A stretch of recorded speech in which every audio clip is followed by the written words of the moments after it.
ask the folks over here. You know, we've done this event prior to Bombay in Bombay as well, and I think Delhi has more energy as well. So we're going to prove them wrong. Uh, the minute you hear the word "cool marketers," we want to hear a round of cheer. Okay, so clap, cheer, whatever. So do you think digital marketing folks are cool? Yes, I think so. Cool marketers. Cool marketers. Do we hear cheers from you? Louder, louder, louder, louder. Awesome. Thank you so much for being here today, guys. It's a Saturday. We really appreciate your coming down, and we'll go through a couple of items before we hand over the stage to our keynote speaker. So, Maris, over to you. Yeah, I think we have an exciting afternoon in front of us, right? I think many of you guys are either interested in marketing, you're already in a marketing role, or you are thinking about becoming a marketer in the future. And I think this afternoon would really shed light on the entire topic about digital marketing, what kind of skill set are required, how do people build digital brands nowadays. And I think we have an exciting agenda ahead of us. Before we start with Piyush talking about he built Lenskart and the Lenskart brand, one thing that we want to say is that we want to keep this entire discussion very conversational. So you guys should really talk to us and say whether you like this, whether you don't like this, right? So we would really encourage you to tweet about this event, right? There's a hashtag called UpGrad Talks that you can use, right? To just share your views, quote whatever you like, quote whatever you don't like, right? And one announcement that I want to make is that the person with the most retweets or the most exciting tweet is getting a full scholarship for the UpGrad digital marketing program, which I will talk later a little bit more about. Isn't that like what's made for cool marketers? Come on, guys. Instructions 5 minutes ago. Thank you. So only thing, last piece of housekeeping, apart from the hashtag that you need to use when you are tweeting is UpGrad Talks. Anybody's phone that's ringing is welcome on stage and to dance to their ringtone. So I suggest put it off. So coming to our keynote speaker, I was just kind of trying to find out more about him, and I came across some very interesting piece of information on him. And in one of his articles, he wrote that, you know, you don't become the boss on the very first day. I think you don't become the boss even on the 365th day. You have a team. And he's also talking about getting the right people, especially when you are a digital business. That's very important. And if you are learning skill sets in that digital space, it's even more important for you to understand about strategy and tactics. And that's what we will also address in the panel later. So without a lot of discussion, I'd like to welcome Piyush. And Piyush is a cool marketer, by the way.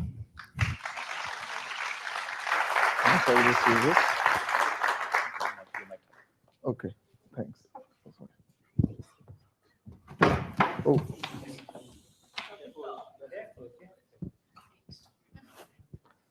Yeah, hi, good afternoon, everyone. Yeah, this is a cool place. I think digital marketing is a buzzword anyways nowadays in the industry. Like Maria said, is going to be more discussion oriented. I'll give you a little bit background about myself and Lenskart. I hope some of you have heard about it.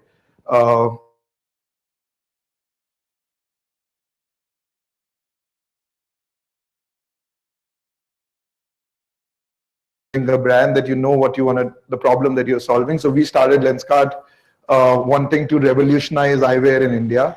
And we actually went ahead and wrote this down in a book, which still exists and is with a lot of employees of Lenskart. And we said the way we are going to revolutionize eyewear in India is by creating enthusiastically satisfied customers all the time. And we're very particular about that line in our business. We keep talking about it every day, every hour. It's written down and it's craftily written. It says enthusiastically, which means that you're not happy, but you're enthusiastic. And there's a difference between a happy customer and there's a difference between an enthusiastic customer. Enthusiastic customer is a customer who goes and talks about your brand to a few other people. And a happy customer is just happy. And we said enthusiastically satisfied customers all the time, right? And that was really what we started out with. And in this journey, we have made a lot of mistakes trying to build the Lenskart brand. I don't think the fundamentals of digital marketing or any other marketing changes, and not that I come from a marketing MBA background.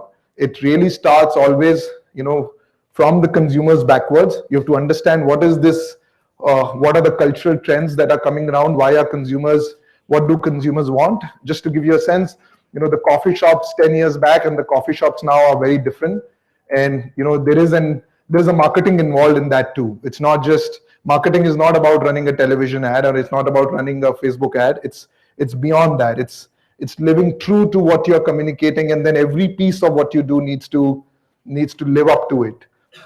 So I won't talk about more, but Lenskart has been an amazing journey for us, trying to build the brand. A lot of mistakes, a lot of hit and trial, and especially when we talk about digital, it's all about experiments and data to a large extent.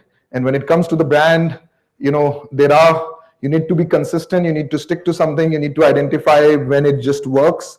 For us, just to give you a brief, we started Lenskart, first, eyewear traditionally has always been sold as a medical category, and you've seen the optical shops around the world or even in India. They come, you sit down in a store, you fill a form, and it's white light, and there's a guy wearing a coat, and that's how eyewear has been sold. And at Lenskart, we figured out that for us to revolutionize eyewear in India, people need not be scared of eyewear.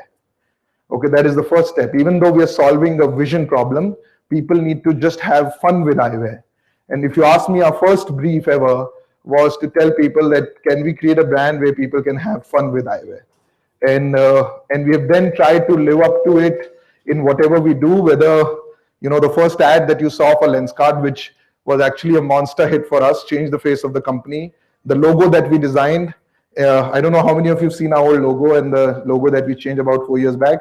And whatever we do today sort of, flows from that. But that has been our broader journey. And then we've been trying a lot of experiments. And I would love to just get questions from people in terms of what are their key concerns on Lenskart's, certain things that we did on your own brands, and take it from there. Does that sound right?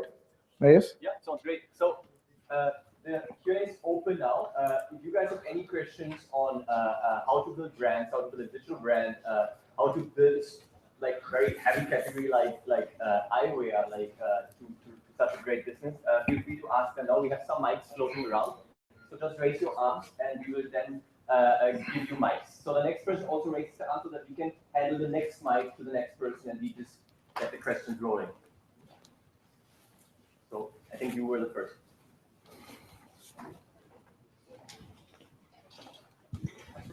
Hello, yeah, Arup here from Shivnanda University. I would like to know some of the mistakes you have done during your journey and how you overcome those. So, like I said, one of the mistakes was when we started eyewear ourselves, we realized, we were just like, any other brand. We never understood that the real, the consumer insight is that, they're very scared of vision as a problem. Imagine, I'm sure you've all experienced, some of you are wearing specs, and the first time you got your specs, your parents came and told you, I told you not to watch TV, right? And now you got your specs. And we realized that was the biggest problem of why, three-fourths of the people in India who need specs are not wearing specs, because from the very beginning of their journey, they were doing that. And we were continuously in a very different trajectory, just like everyone else, following the herd mentality, always saying better quality lenses, better this, perfect vision. And then we realized that this is not why people are not walking in, right? People are not walking in because they're scared of this, right? So I think we made a mistake there. We corrected it. And it just hit. On the digital front, we make mistakes every day. Where to invest money, trying it out. For example, you run an app download campaign, for example, and you totally get it wrong, and everybody, all these agencies surround you and says we'll get you an app download for 100 rupees, and somebody says 150 rupees. It goes on, and I'm sure there are few app agencies here. Please don't hate me, but at the end of the day, you make a lot of those mistakes. You need to correct them all the time. So there is, it's a try and learn phenomena. As the sooner you learn, the better. The sooner you try, also the better. So you can't just sit in one position and say, I'll be very, very careful, especially on the digital front. There's just so much. It's so dynamic that you will make mistakes every day. Yeah. Okay, next question is here. Hi, my name is Sachin. Hi. My question is that when you're designing a marketing campaign, especially digital one, Yeah. so what steps did Lenskart took, or what what we should be thinking about when we are designing any digital marketing campaign.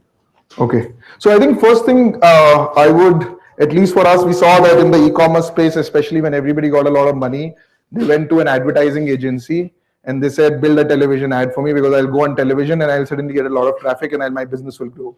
We luckily didn't do that.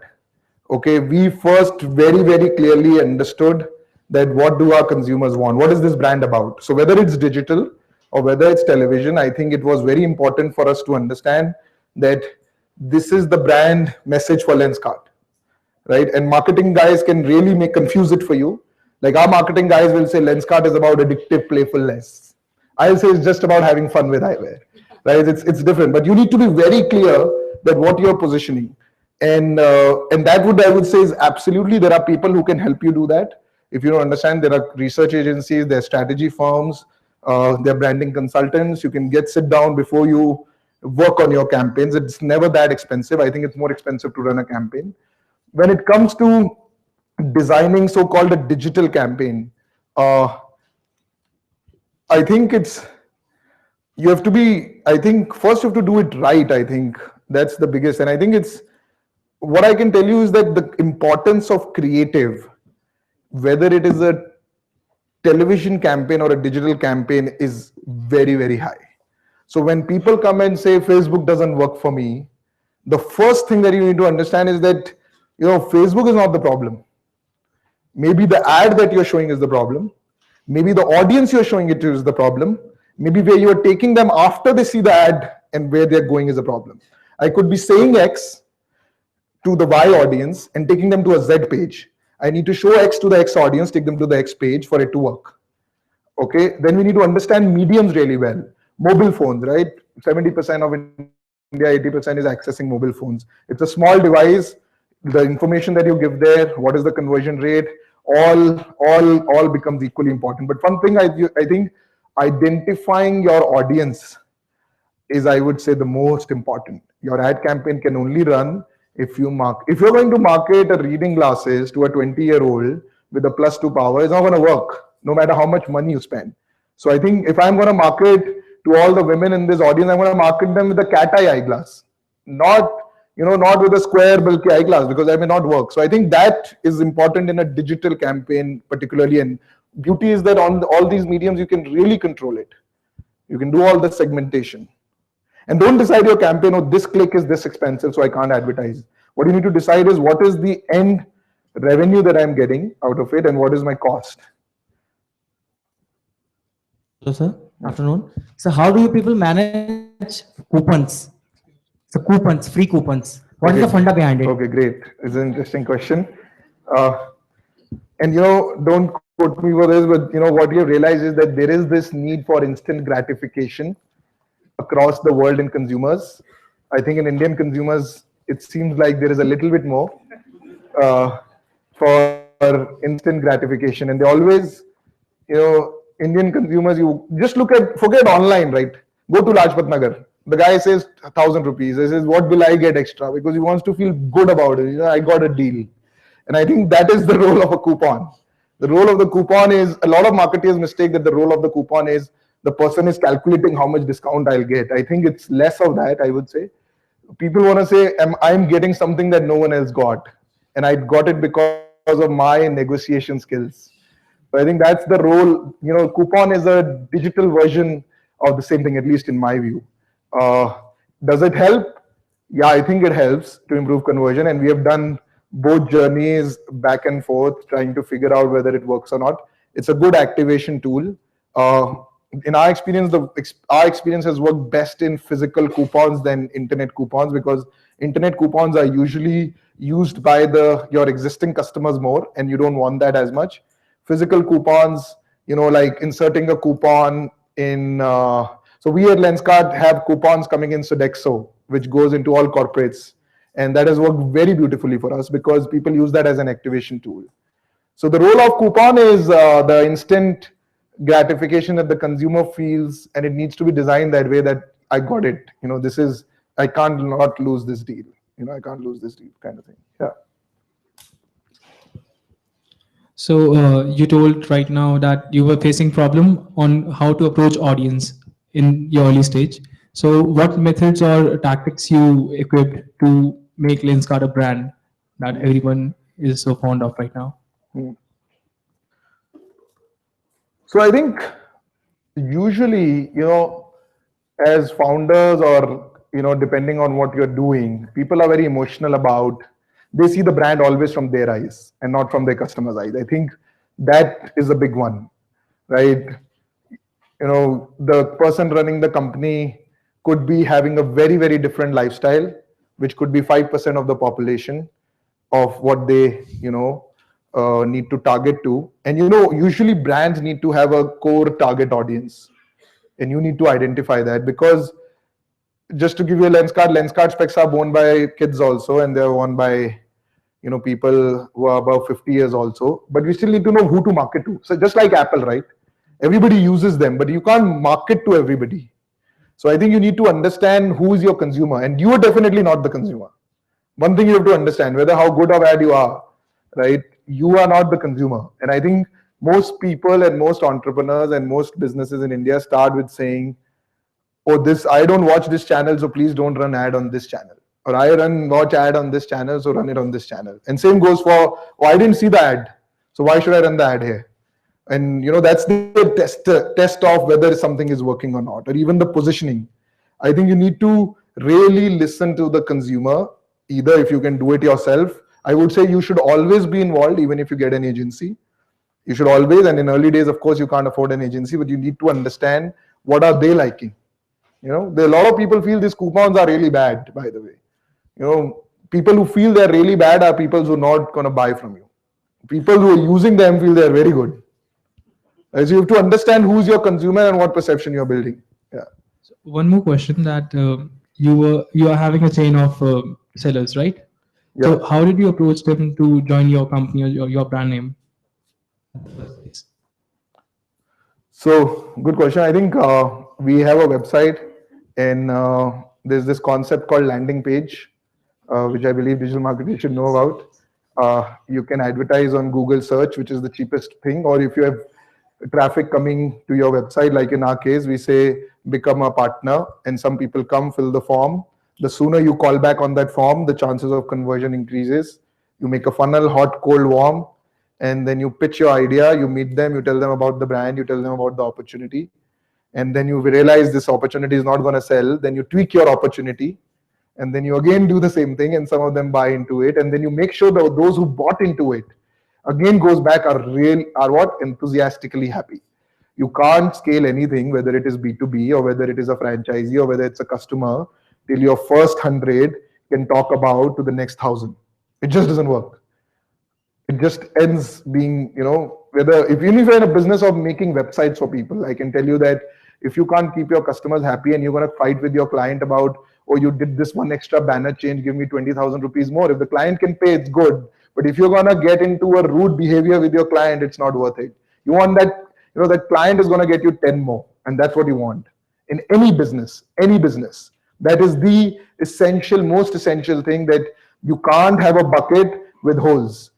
Okay, you're going to have bucket where you pour more water and it just adds up more and more. You can't just leak out. Every customer is two most expensive things in a business. And I can tell you for any business, other than mobile phones maybe, but because they're expensive. At least in our business, the most expensive thing is customer. Right? A customer which is in your kitty right now. If you can't build relationship, you can't keep them happy, and you're running after getting more and more, you can't get more and more, because the more you get, you're losing out on the other end. So that is most important. And second, of course, is time, which is your time and your people's time. So, hi, this is Arpit. Yeah. So following up to the previous question, so basically I want to ask that how you basically size the market. Like you are going to acquire new customers, and so basically there are easy customers who are willing to buy, but you want to target the greater audience. So you want to target the greater audience. Okay. So like and to revolutionize the concept which you are introducing into the market, which is a little bit new concept in the market. So how do you revolutionize the concept so you can increase the pie, because your marketing budgets finally depends on your potential? You dissect it, you segment it piece by piece.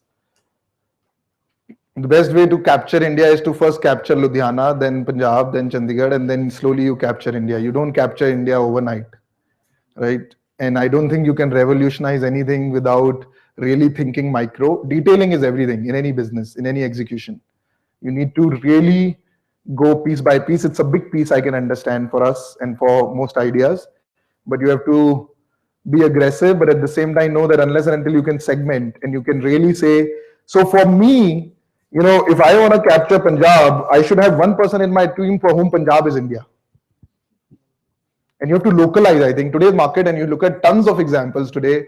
Bata is a perfect example, I think, where a Bata in a metro city and a Bata in a tier 3 city is extremely different. The positioning is very different, right? So you need to localize. Kent Taro is a perfect example. I think businesses, India is 20, India is 25 nations. It's not 25 states, and it's actually true.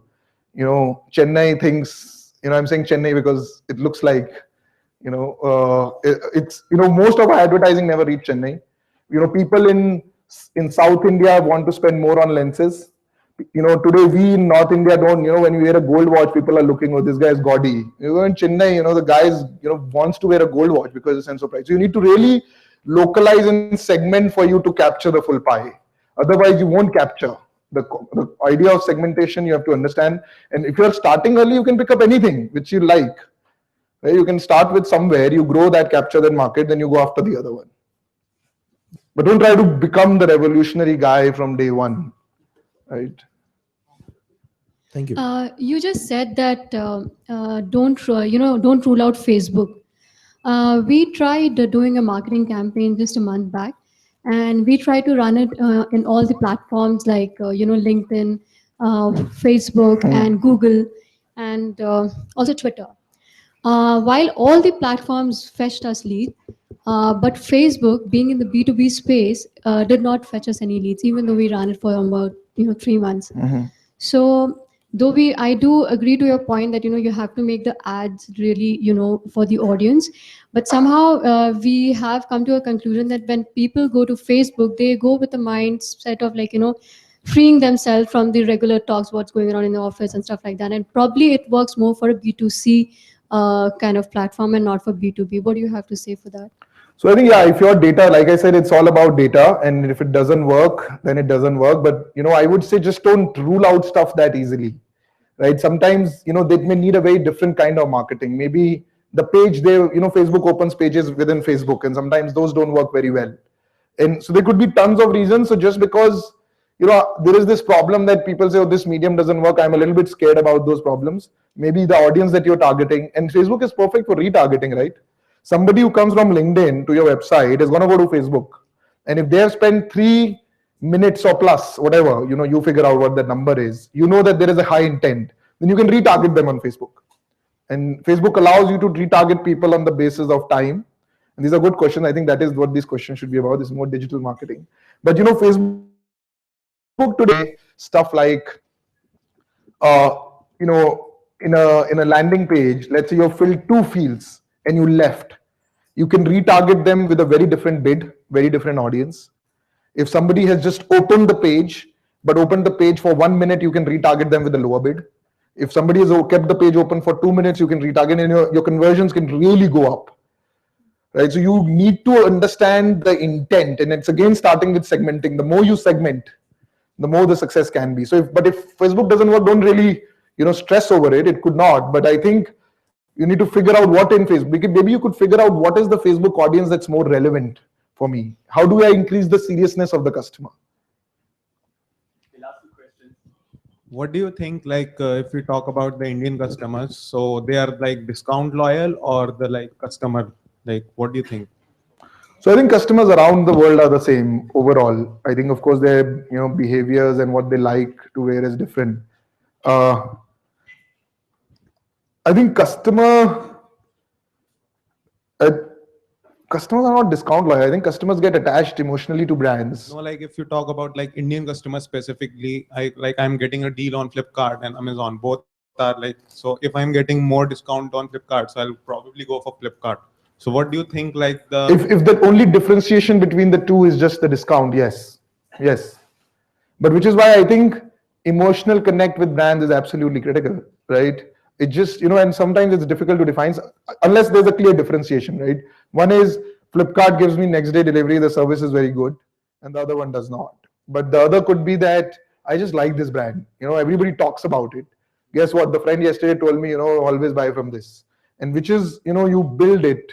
It's very difficult to articulate it, but, consumers form emotional connects. We all form emotional connects with brand unconsciously. And you need to figure out. So that's what people are loyal to. But yeah, of course, if you're buying 2 mobile phones and there's no differentiation, both going to deliver next day, people will be discount loyal, which is why using discounts to acquire customers alone may not be a good strategy unless until there's anchor differentiation.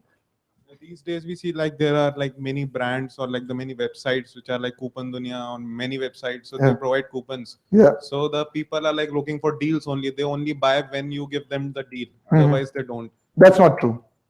There are percentage of people who will want to use the deal, and there's nothing wrong about it, but that's not true. Your business is judged by whether people are coming back to you, which is most important, and you need to figure out whether they're coming back to you for the right reasons. But not everybody, just perception that people are coming because of deals alone. So how do you think like these websites are essential for your business? Like these coupon sites and all those promotions. Like for an instance, you see Flipkart don't use this coupon strategy, and many all other websites are using it. So everybody have their own learnings, and they live with the baggage of their learnings. We have some, and we have, which is why I told her not to leave Facebook, because we have our baggages, right? And sometimes we miss out on opportunities. It depends on what works for your audience, what experiment your guy did in the digital marketing team. He or she came one day and told you, sir, Facebook nahi chalta hai, just kill it. And it could be just that, right? So the importance of these websites, I'm sure there is, right? Can we live without it? Totally. Final last question. Can I take that? Whoever has the mic right now. I have that. That's why I'm asking. So you actually put up a point which I want. I hope there's no Coupon Dunia guy. My question is very simple. And from your digital strategy standpoint, how much of your effort and budget are you allocating on the after sales part, and how do you manage it? Because as you said that your customer, the revisits are primarily helping you grow. So is there a defined strategy for the after sales part? Because most of the time we do product and services. When somebody who has bought from us, are we targeting that customer for repeat behavior? No, overall, not only the customers, but probably from just to bring your brand up, you need to talk about the services also and the after sales part, because most of the times, like on Facebook, you will find people coming with concerns. And that's where a digital marketing strategy will need to focus. Social media listening, all those factors need to be, again, factored. So how much of that is done by Lenskart, from your standpoint? I just want to understand your learnings out of your experience so far. Sorry, I don't know if I understood the question correctly, but I'll try and answer. So if your question is, are you advertising your services on these platforms or just the products? Products and services are already advertised, taken care. What about the after sales thing? Because in the service industry, it's after sales that counts more. The word of mouth. We feel that is a differentiated service and something that is going to excite the consumer, then we'll market it, of course. But you don't want to advertise if it's not giving you ROI. And ROI doesn't necessarily always have to be money, but it has to be ROI. Value can be accounted for in very different ways, right?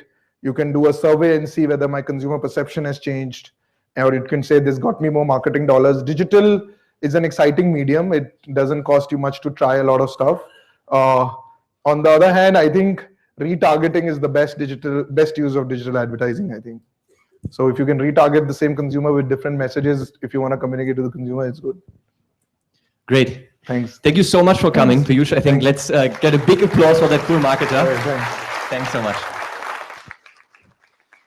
So next on stage with us is a real dinosaur in the industry. Ashok has, I think, 22 years of experience in marketing. And I think ever since the internet got somewhere invented in 1999, he was also on digital.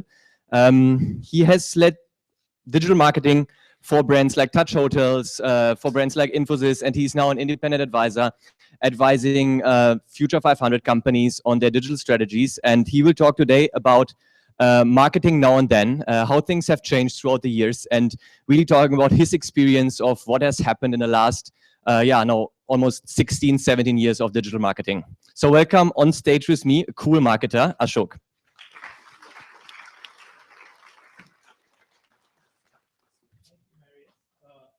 I've been called lots of things in the last 17 years. A digital dinosaur is the first.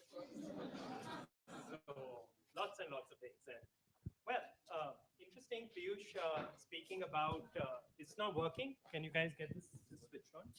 Yeah, thanks. Interesting that Piyush spoke about what and how to run digital today.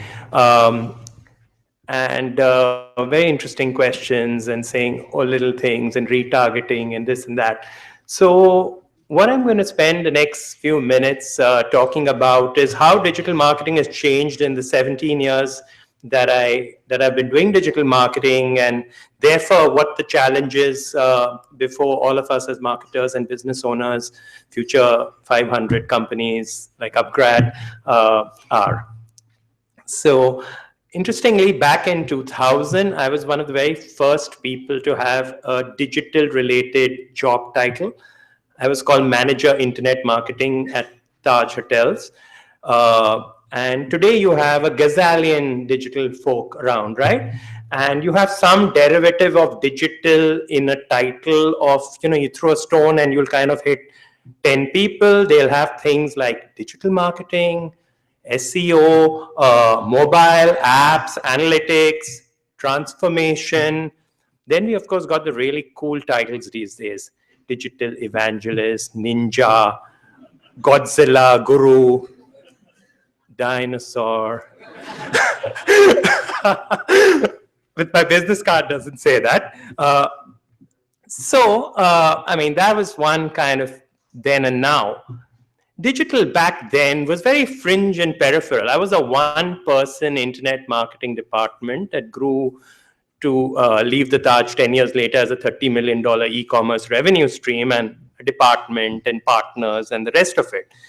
Today, we all know digital is very, very central. Everybody is asking, how do I use digital? How do I acquire a customer? How do I retain a customer? How do I drive loyalty?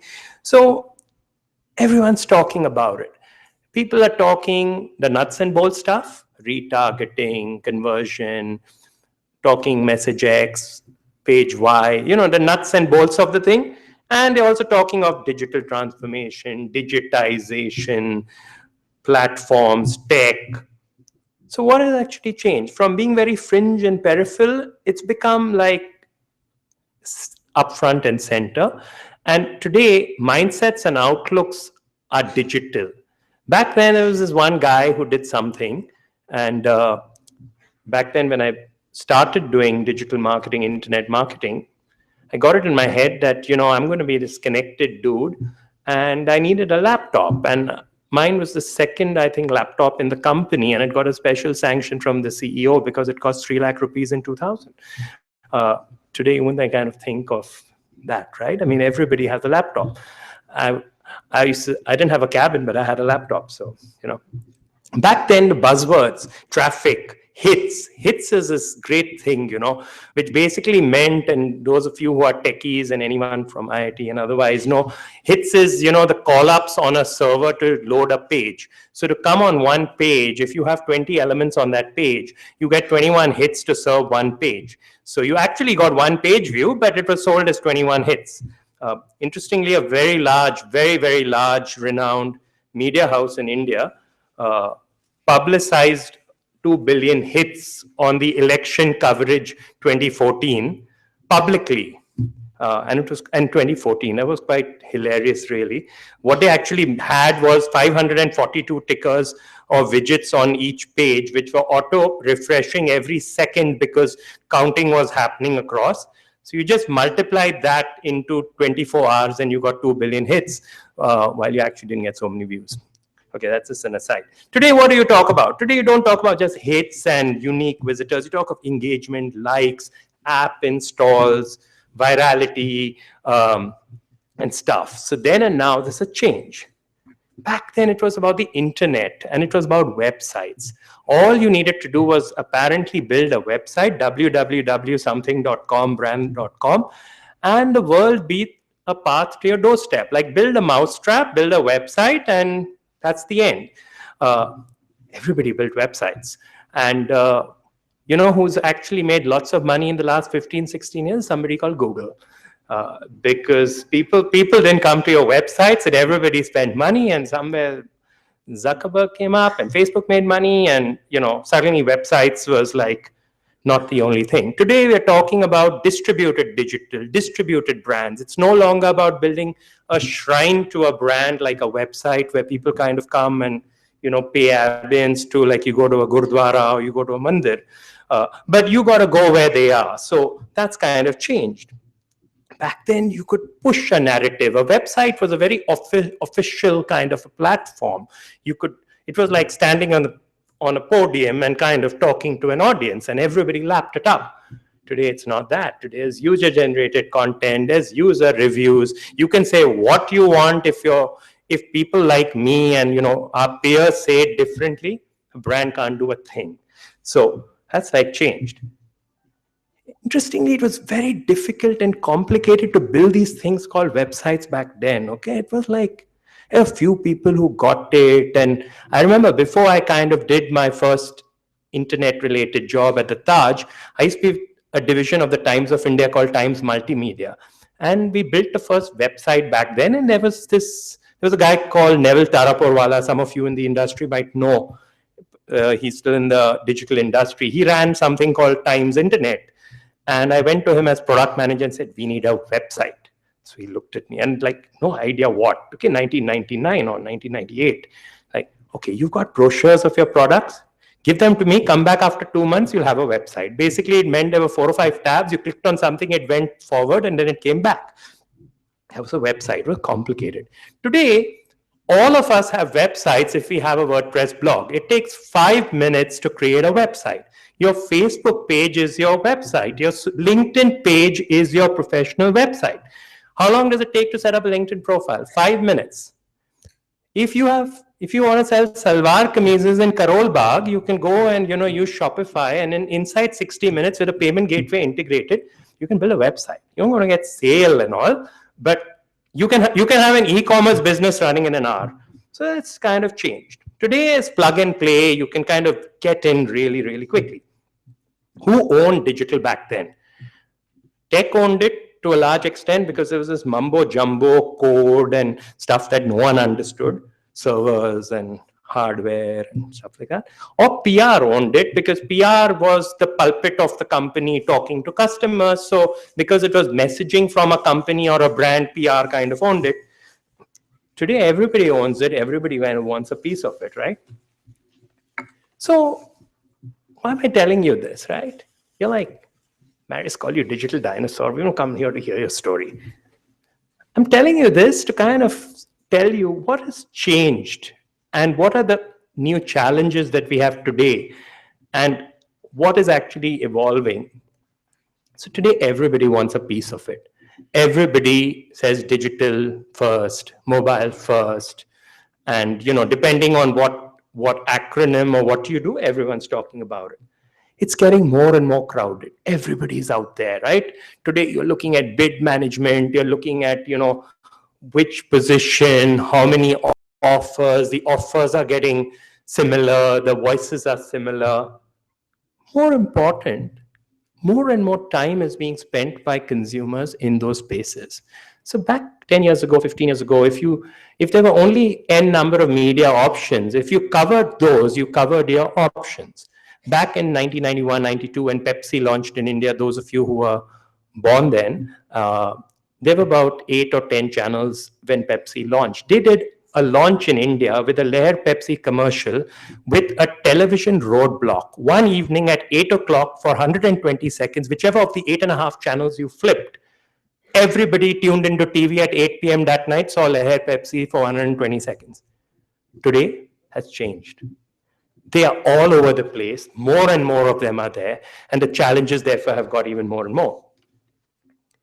Therefore, You don't have the luxury of starting out like me and having a wonderful company like the Taj pay me for 10 years to learn everything I did and know and talk to you guys about on digital marketing. You need to come pre-equipped with the skills.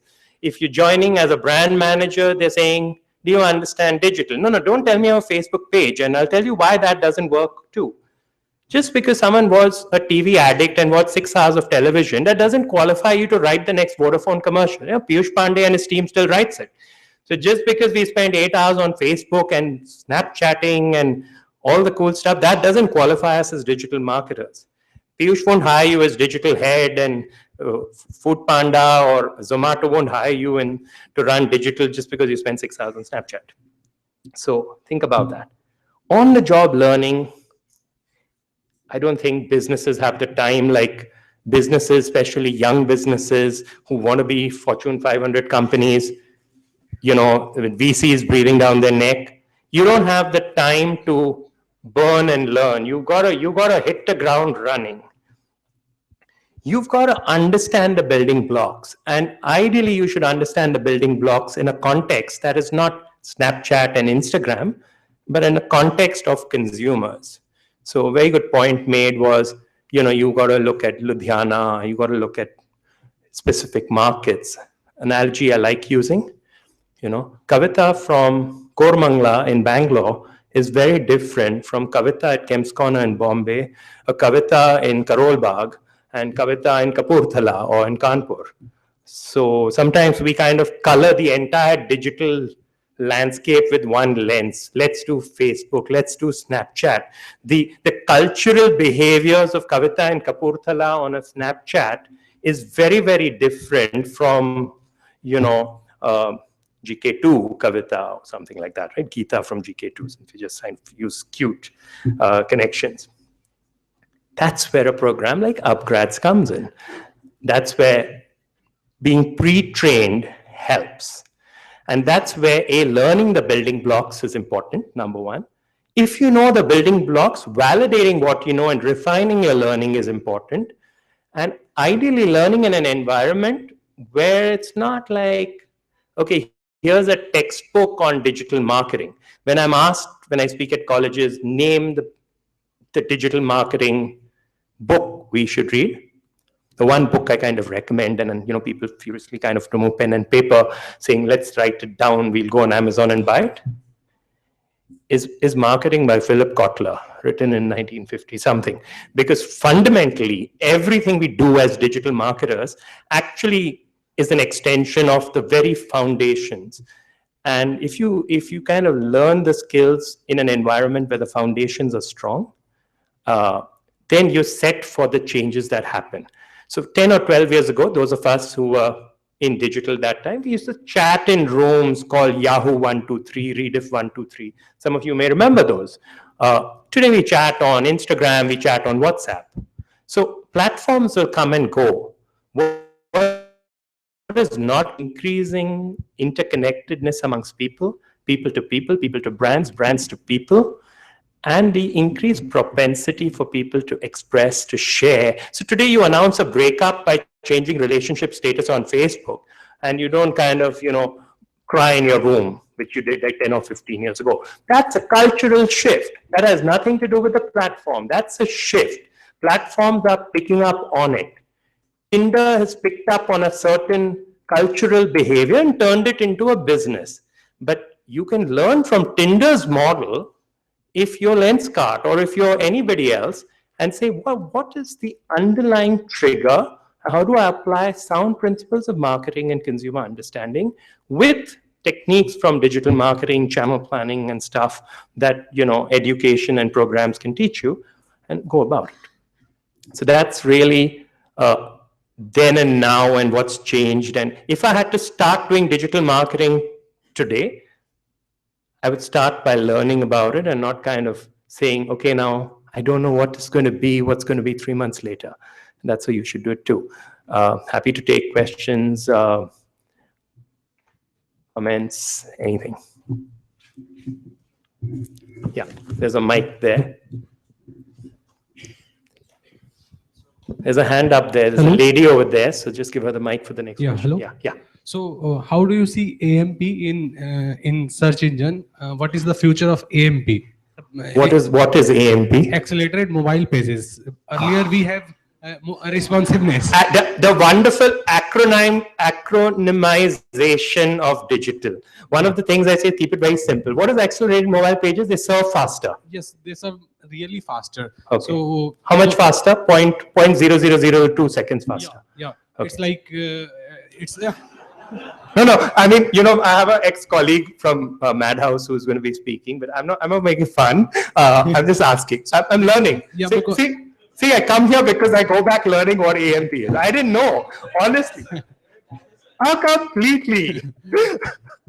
So why I ask you this to you because you started in 2000 about digital marketing. So you saw mobile responsiveness, how it has affected everyone. Okay, so I'll tell you honestly, if you get someone saying I'm going to re-optimize because you're going to serve faster, simple question is, it might be wonderful if you're a mobile phone brand who's doing this 60-second launch where you say, you got 60 seconds to book an order, like many mobile brands have done it, then a page that serves that much faster might help. A couple of blinks of your eye is not going to take away your customer. I'll give you an example. Many years ago when I ran a website called tajhotels.com, Akamai came and met me. Akamai would take your web page and cache it across 40,000 servers and serve it from the closest server, and you had to back then pay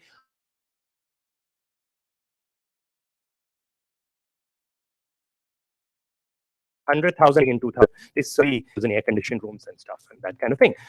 And they said, no, it's going to serve faster. You'll have higher conversion. And then they went back because I was a very anal client and I always questioned everybody who came with simplistic solutions. And I said, so tell me, how much will I get? And they said, finally, after 2 months, it went to the global head of something, and no one had asked them such complicated questions because they were Akamai. I was supposed to just lap it up. And then they said, you will sell 1 room a day extra. So if I was selling like 100 rooms per day on the website, I would sell 1 room a day extra. And I said, what is the revenue on that 1 room a day? It was $200. So I had to spend everything to get $200 more revenue.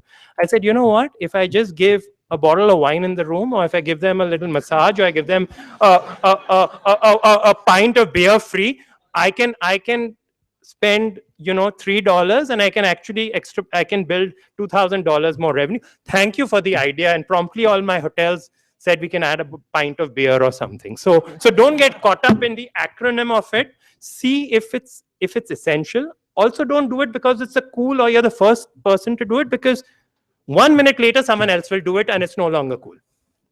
Okay, so it's like my question was like, mobile responsiveness has happened and it has affected everyone. Yes. Well, everyone have to opt for it. Yes. No one can escape. Yeah. So I'm asking you, how do you see AMP? Because okay. it is a so I'll tell you. Okay, it becomes table stakes. Now, the first people who made a mobile responsive site, who caught on to a trend, or early adopters of consumers, was like, oh wow, my site is mobile responsive. But you know what? Now everybody builds it. So like what Piyush said, the fundamental things, if message A brings a guy to the page, are you serving customer A? If that customer A has seen your message somewhere else, are you taking him deeper down the funnel? Or are you getting caught up in the fact that I'm a mobile responsive site? You should look at differentiators, not common enablers. See, the problem with tech is you get a very short lead time. So Snapchat stories has been copied by Instagram, and Instagram and Facebook are going to promote it so hard and so fast. Quote me if you want. Snapchat better think of something fast, because the Snapchat age profile is increasing. Instagram and Facebook already has those. They've integrated that. The ad dollars will move. If Snapchat doesn't evolve next, it may be dangerous times for them. Because in tech, I can copy, right? I mean, I could call it stories. I could call it whatever. It's a bunch of code. Yeah, the guys can decode, retro code it. So think about that. There's a lady at the back with a question. I want to take as many as I can. Yeah. Hi. I actually just give me your name and then. Okay. Hi. I'm Reena. Hi, Reena. I want to understand. I just want to share a situation. I want to understand how digital marketing can help me in that. I'm not a marketing person. Okay. I'm a business research analyst, but I am assisting my firm in the digital transformation process. So there are. Milind, you will get your time on the stage. So there are two challenges that I saw over there, and I want to understand the expert advice there. One is on internal marketing. Yeah. So here, I'm not talking about external marketing. I'm talking about the consumer, which is my fellow colleagues, Yeah. and I'm talking about the tool, which is the intranet page. Yeah. So I want to understand how best can we do, to have our fellow colleagues, go more on the intranet page and read more about the firm, because as of now, the Google Analytics tool that they use shows that very less number of people are How many coming on the colleagues are page. there and how distributed or localized are they? Yeah, in India, we have around 500 colleagues. Okay. Yeah. And second is the external marketing, which is the website thing. So since I'm assisting the process, I'm just trying to understand, because they call it the digital marketing, a digital transformation process. So If the CEO talks about it, it's transformation. If the digital marketing manager talks about it, it's search marketing. If the social media manager talks about it, it's Snapchat. Okay. So net, I want to understand from the website front, we are trying to, seek all the responses from the global front, what all the things they are facing. Yeah. So when I go to the website, I see everything is fine. Yeah. So from my eyes, I want to understand how digital marketing will help, Okay, so I'll try and website. answer very briefly. Yeah, sure. Your first question, how do you energize your internal people Yeah. to make them go often to the intranet? Try and integrate the intranet or content from the internet into spaces that they go more often. So they all check their email. Try and make sure they go to the email client through the intranet, or you kind of integrate a stream so that they kind of see content. Something Google talks about for apps, and people who app specialists might agree, it's not important to get the install. Okay. It's important to get regular usage. And the Google app test is your app used as frequently as toothpaste, twice a day? If it's used that frequently, an install will have a active user base. Now your email is used 20 times a day, your intranet is not. So like large companies like Infosys that I work for, integrated stuff like reimbursement, leave, and everything into your intranet. You went there regardless, for your holidays, for notices, for the menu change in the food court. So then they got all the other content that they wanted to energize people, take them to a training seminar room and stuff along with it. To do it globally, you should ideally, look at it through eyes which are not internal eyes. Look at it through external eyes. There are agencies, there are people, there are designers. Now, if you go to a website development agency, they tell you need a mobile first website. If you go to if you already have a mobile first website, they'll tell, if an app agency will tell you make an app. So you need to find the right horses. Otherwise, you'll be riding the wrong courses. Okay. All right. Thank you so much. Yes. Who has a mic? You have a mic? Yeah. Hello, sir. I'm Hi. Nalini, and I'm a social Don't media sir me. manager. I'm not yet knighted. Okay. Hi, Ashok. Yeah, is that better? Yeah. Okay. So I'm Nalini, and I'm a social media manager. Yeah. And my query is, like, you have served your journey for 17 years, right? So what is the paradigm shift in digital media and digital marketing related to content marketing? So content marketing is not new. Right. Okay. Chinese wrote on walls in ancient China 5,000 years ago.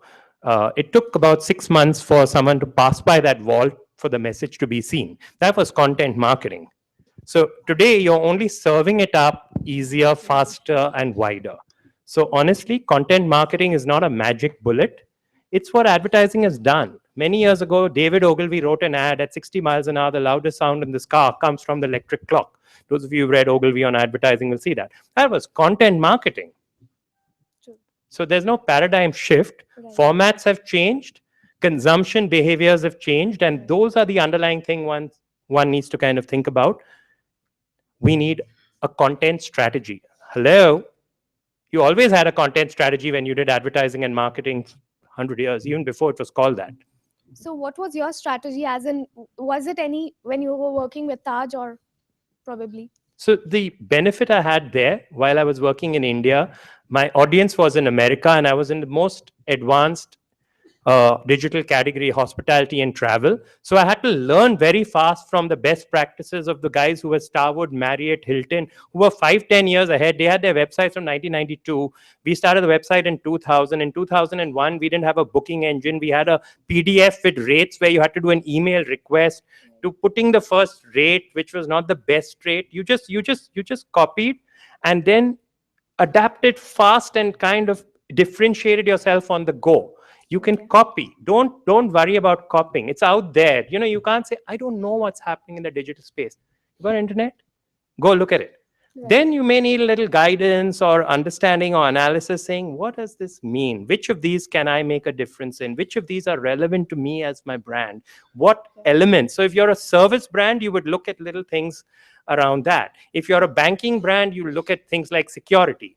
If you're just a fashion brand showing stuff and you're just putting fashion blogs, you're not worried about security. Right. You're worried about, you know, topicality and stuff, you know, things like that. Thank you. Thank you, sir. Yeah. Who has the mic? Yeah, hi. I'm Ankur. I'm a student only.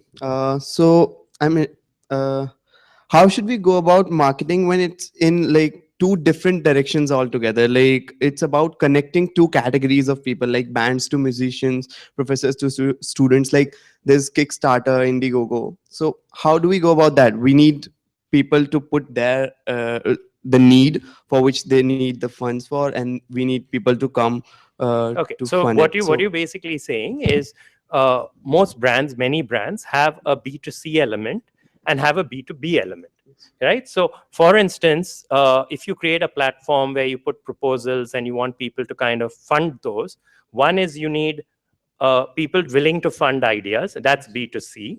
And then you need people willing to put ideas there, because if you got 10 ideas and the next platform has got 50 and the next one has got 1,000, you're not the place I will go if I want to buy stuff. So you kind of nurture a B2B stream. You build, why should I as a business associate with you? You say, this is my, again, what Piyush said, right? When he wants to get brands on Lenskart, he sells to them to say, why be on my platform? I'm going to do this kind of marketing. I have this kind of audience. I will give you this much more sale. It's better than your retail. All right, take it. But after 1 month, if you don't give it to me, I'll go to the next guy. At the same time, he's going hammer and tongs to the customer. Now I've got all these kind of brands. I've got the latest. I've got first time in India, only launching on Lenskart. It's like Flipkart says, Moto something on Flipkart. So that's B2B and B2C. Samsung or Motorola has tied up with them with the understanding that you will promote it, and in this period, you will give me this much exposure and this much sale. If they fail, they'll go to Amazon. They'll go somewhere else. They have their own .com platform. So there's no easy answer of how to get success, but you break it up. Yeah. Who has the mic? Hi, I'm Nitika. Yeah. My question is broadly on online versus offline marketing. Yeah. Since you have seen the marketing back then and you're seeing it now, do you think that the importance of offline marketing is decreasing as we are seeing the increase in importance in online marketing? Okay. Because since most of our customers are online right now. No, so, okay, the importance is not decreasing. Amazon, Flipkart, and Snapdeal spent 700 crores on television, outdoor, and print advertising last year to promote online Diwali offers. Big Bazaar is running a front page soulless campaign with CEOs of brands who are selling for the big 15th August sale. So offline is not dying. What is changing is there's an integration. It's becoming seamless. You're able to use data from offline on online. You're able to say a customer bought on, examines on in the store, buys online. So brands like Chroma are saying it doesn't matter if the sale happens in the store, but we know there's a certain amount of footfalls coming through online. So it's kind of becoming seamless. If you're a e-com brand, the integration is of one nature. If you're a service brand, the integration is of another nature. So it's not dying. If you want to be a marketer for the future, be a holistic marketer. Digital's definition will change. What will not change is that digital will empower customers to be connected with brands, brands to be connected with customers more and more in better and better ways. 5 years or 10 years from now, platforms will look very different. I just gave some answers to a journalist 2 days ago on what will Twitter be like 5 or 10 years from now. You can read in the Brand Equity next week a couple of my comments. But basically, it's like you will not recognize Twitter 5 years from now. But it may still be Twitter. And you'll say, do you remember the Twitter back then? There are people who put up Amazon's first web page done in 1996. It doesn't look like anything we know. Yet it was e-commerce, yet it sold, yet you could place orders, yet it did everything that Amazon does today differently. Couple of questions, yeah? You need a mic, not only a hand up, yeah. So my question is, it's not a question basically, I just wanted to understand, means, are we saying that in today's digital world, is the follow, means we have to follow to get followed? And it's kind of a vicious circle which is going to again come back. You mean to you scratch my back, I scratch yours? something like that, because it's the age of integration, means people are merging together, companies are joining together. So is there some linkage? I think there's a value relationship value economy that you need to understand. If you provide value and valuable relationships, people will connect. If you follow because I'll follow you back, that's very superfluous, that's very shallow, and that won't actually work for you over a period of time. 1 million fans of Facebook doesn't mean 1 million customers. Okay, everybody who built fan bases know it. You know, real clout is not spelled Klout. It always was spelled, is currently spelled, and will always be spelled with a C. Real influence is stuff that influences real behavior, not some action which is a derived behavior of a platform, which could be, they're good behaviors to know about the platform, but do they actually impact the brand? You need to do the solid fundamentals to actually impact your brand. Any more? Last question. Otherwise, I'm going to miss my flight back to Bangalore, unfortunately. Good afternoon, sir. Yeah. This is Richika. Hi, Richika. Can I ask a question? The lady is asking. I was like raising hands for 5 Okay, so let her ask. Yeah, She sure, started. go ahead. Yeah. Okay. I like the aggro. If you come to Delhi and don't see it, then where? Not in Bangalore for sure. Okay. So there is a diaspora of companies opting for social media marketing, and we see a trend of hashtags. Yeah. So a lot of companies are adopting to such practices, but what do you think, and how far does this kind of marketing goes in the long run in order to boost the sales for all the respective companies? Okay, trending hashtag means nothing. So sorry, all the social media agencies and my friend from the Future 500 company. I believe UpGrad Talks is trending. So what is important? Hashtags are conversation markers. There's so much noise out there. They're interest markers and conversation markers. So it's important as a means of getting to what you want quickly. Otherwise, go to Google and search. But if you're in streams which are like flowing streams, hashtags are conversation markers. If you're a brand, it's important that you go into the conversation markers or streams which are popular.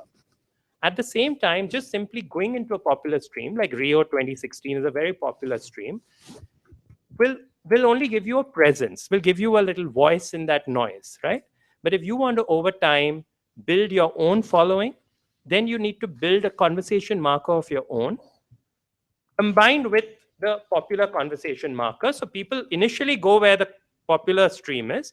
Over time, when they see valuable content and engagement coming from your brand, they will see your conversation marker as their first go-to. And that's the real value of a hashtag or social, if you ask me. Don't know whether I explained it very simply. I agree with you. But I'm also on Twitter, and if you have questions, please tweet me, given that it's a very social audience, and I'll try and answer in 88 characters. Thank you, sir. So that you can add a comment and retweet it. Sorry, just kidding. And please add that so that the UpGrad team also retweets it. One last question, since you kind of, you won't let me leave the room without answering. I'm sorry about that. So No. I'm Mayur. I'm a part of the BMC team in EY. Yeah. And we are coming out with an application for CFOs and CXOs. It's called EY CFO Agenda. Yeah. So we are trying to make a concept of the digital marketing whole campaign. So I wanted to ask that, is there a way to add gamification to a digital marketing campaign to make it more interactive? Gamification is nice, but not as an end in itself, as a means to an end. So that's another checkbox. Have you done Snapchat? Have you done a game? So if you're ticking off the checkbox, no. If you're going to find use it as an interesting engagement device, as an outreach device that could break the clutter, but at the same time, add to the value relationship with CFOs and CXOs who are very time pressed. Go ahead, by all means. Don't do it because it's a cute thing to do, or we'll be the first Big Four consultancy to do it. Don't do it just for that reason. It has to have a value. Always. I understand. Thank you. Okay, thank you. Thank you very much. Thank you for the opportunity. I believe Mark Zuckerberg spoke from this podium, so I'm in very august company in August. Thank you. Thanks a lot, Ashok. I think that was extremely exciting. Now, before we come to the panel discussion that everybody's waiting for, I want to hijack 5 minutes of yours to launch 2 new properties that we have in UpGrad, right? I don't know whether you guys have heard about UpGrad. We are an online education company that essentially provides higher education to working professionals. When we founded UpGrad 1.5 years ago, we really believed that education nowadays can't really only come from academia. It has to come from industry. It has to come from the latest trends that are going on in the industry. It has to come from the people who are currently pulling the shots in companies. And thus, through the last 1.5 years, we have been extremely privileged to actually work with some of the most amazing people in India, some of the leaders of companies, some CEOs, chief marketing officers, leaders from many, many brands. And we felt that we should make this knowledge available, and we should make that knowledge available to a broader audience. And that's why we decided to launch a website called talks.upgrad.com.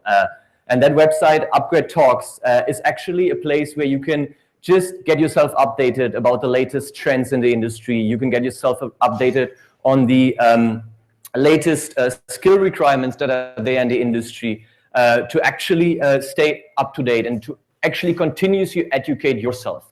So I just want to show you a brief video on that. And then if you have some time at home, or if you really think, oh, I really want to somehow advance myself now, I would really recommend you to check out UpGrad Talks and see what's currently going on in the industry. But before I come to the next thing, I just want to show you that quick video.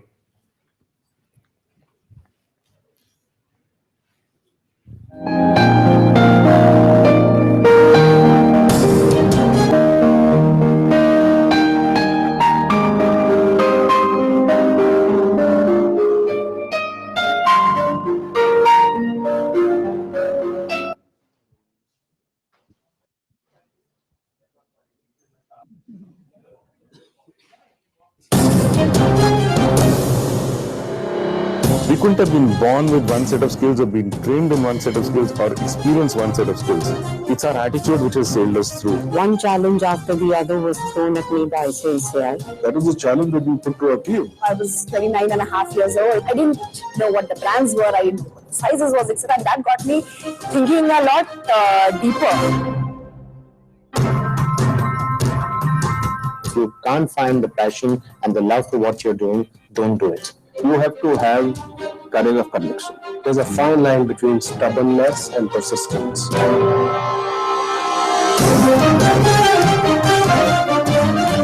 Make sure you have a prototype, scale it up as far as you can. There are many things that consumer needs. From a corporate lawyer into a corporate leader.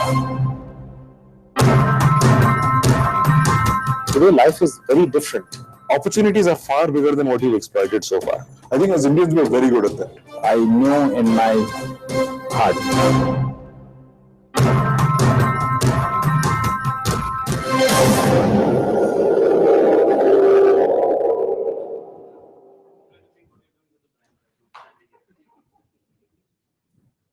The one thing that I wanted to show you guys. So if you are interested in hearing what's going on in the industry, if you're interested in hearing from some of the leaders in the industry, check out UpGrad Talks and see if you like it. The second thing that I just want to briefly talk about is the UpGrad digital marketing program. I think many of you guys are somehow related to marketing, whether you're working in a sales job or in a marketing job, but as we've heard today, lots of stuff are changing in this industry, right? Lots of requirements and skills are changing, and being in a marketing role nowadays actually requires a completely different skill set than it actually required 10 years ago, right?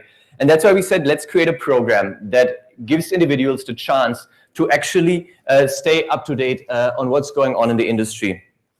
Why we are developing this program, I think everyone knows in that room, digital marketing is big, right? There are 1.5 lakh jobs in digital marketing nowadays in 2015, and this is expected to grow by another 50,000 at least this year.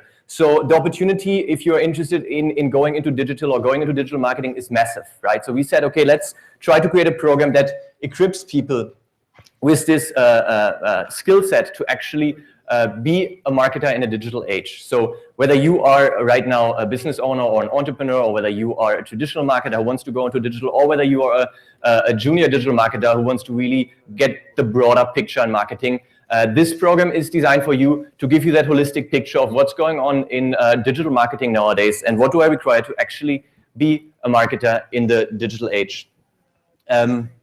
Now, what the program will expose you to is we really feel at UpGrad that you can only learn when you really get your hands dirty, right? You can't learn from all the gyan that somebody will tell you about, okay, how you run a campaign, how you go about content marketing. We really believe that you have to get your hands dirty yourself, right? And that's why you are running in that program real campaigns, right?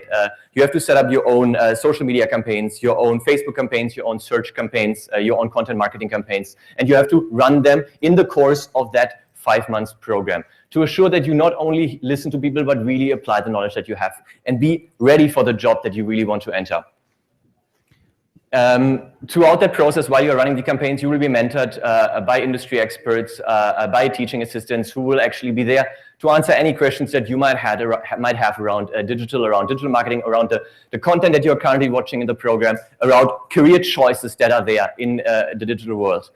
So I think that part of mentoring is extremely important when it comes to education, because otherwise it's more or less just a very one-sided interaction between you and some content, right? But we really believe at UpGrad that you have to have that two-sided interaction between industry leaders, between experts in the space, and between students who want to become the next generation of experts. Next to mentoring, I think we have developed a massive amount of case studies, because we really believe that knowledge is only as good as its application, right? And you have to get your hands dirty, as I mentioned earlier, through the real life campaigns. That's where we've partnered with some leading brands in the industry to actually develop case studies, right? Case studies that put you in the shoes of decision makers of these companies. For example, you will be put in the shoes of the chief marketing officer of Disney, right? On how he actually marketed the Jungle Book movie in India, right? You will be put into the shoes of the chief marketing officer of Grofers, right? On how Grofers actually started its digital campaigns. And there are many, many more brands that we partnered with to actually create this holistic, hands-on live application that you really need to become job ready.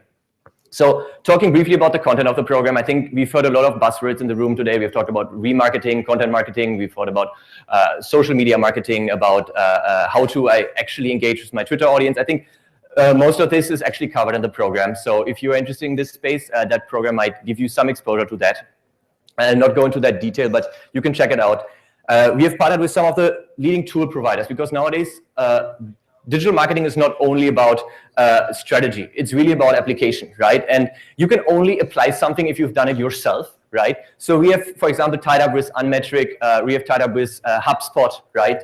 Some of the leading tool providers to actually allow you to get exposed to these tools that you will be using if you are looking to actually work in a digital marketing position, or if you're doing it for your own business and you just want to audit the agencies that you're working with, because otherwise they can tell you a lot of stuff, but you will never be able to actually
Internet and Mobile Association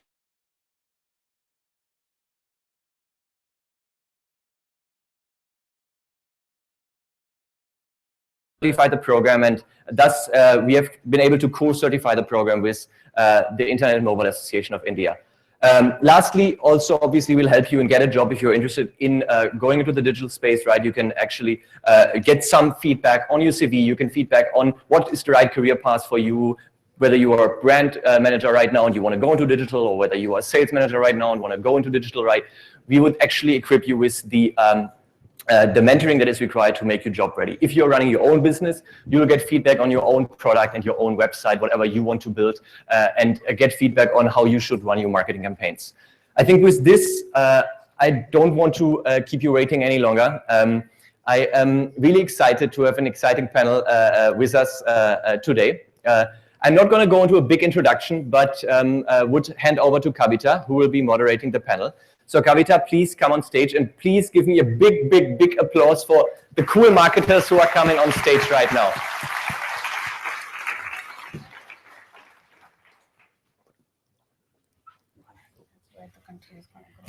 Hi everyone, thank you so much for being here. I'm going to welcome on stage a group of very cool marketers. We've been having a great discussion just behind the scenes as well.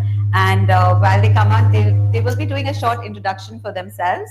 And we're going to talk about some of our experiences and then open it up for Q&A for you guys. So feel free to have your questions ready. Of course, you can tweet to us also at UpGrad Talks, and we'll pick that up later. But feel free to ask us. There's a wide range of talent here. There's heads of agencies, heads of marketing at brands, some of the very large brands from HCL, from a very exotic brand like Harley Davidson. At least that it is for me. And we have a number of audience participation questions that we are also seeing. Apart from that, we've been talking about the number of years of experience that everybody has on the panel. We've been clocking a little over 120 right now. So you can imagine that there's a lot of talent that we'll be talking to right now. So can we have everybody join us now?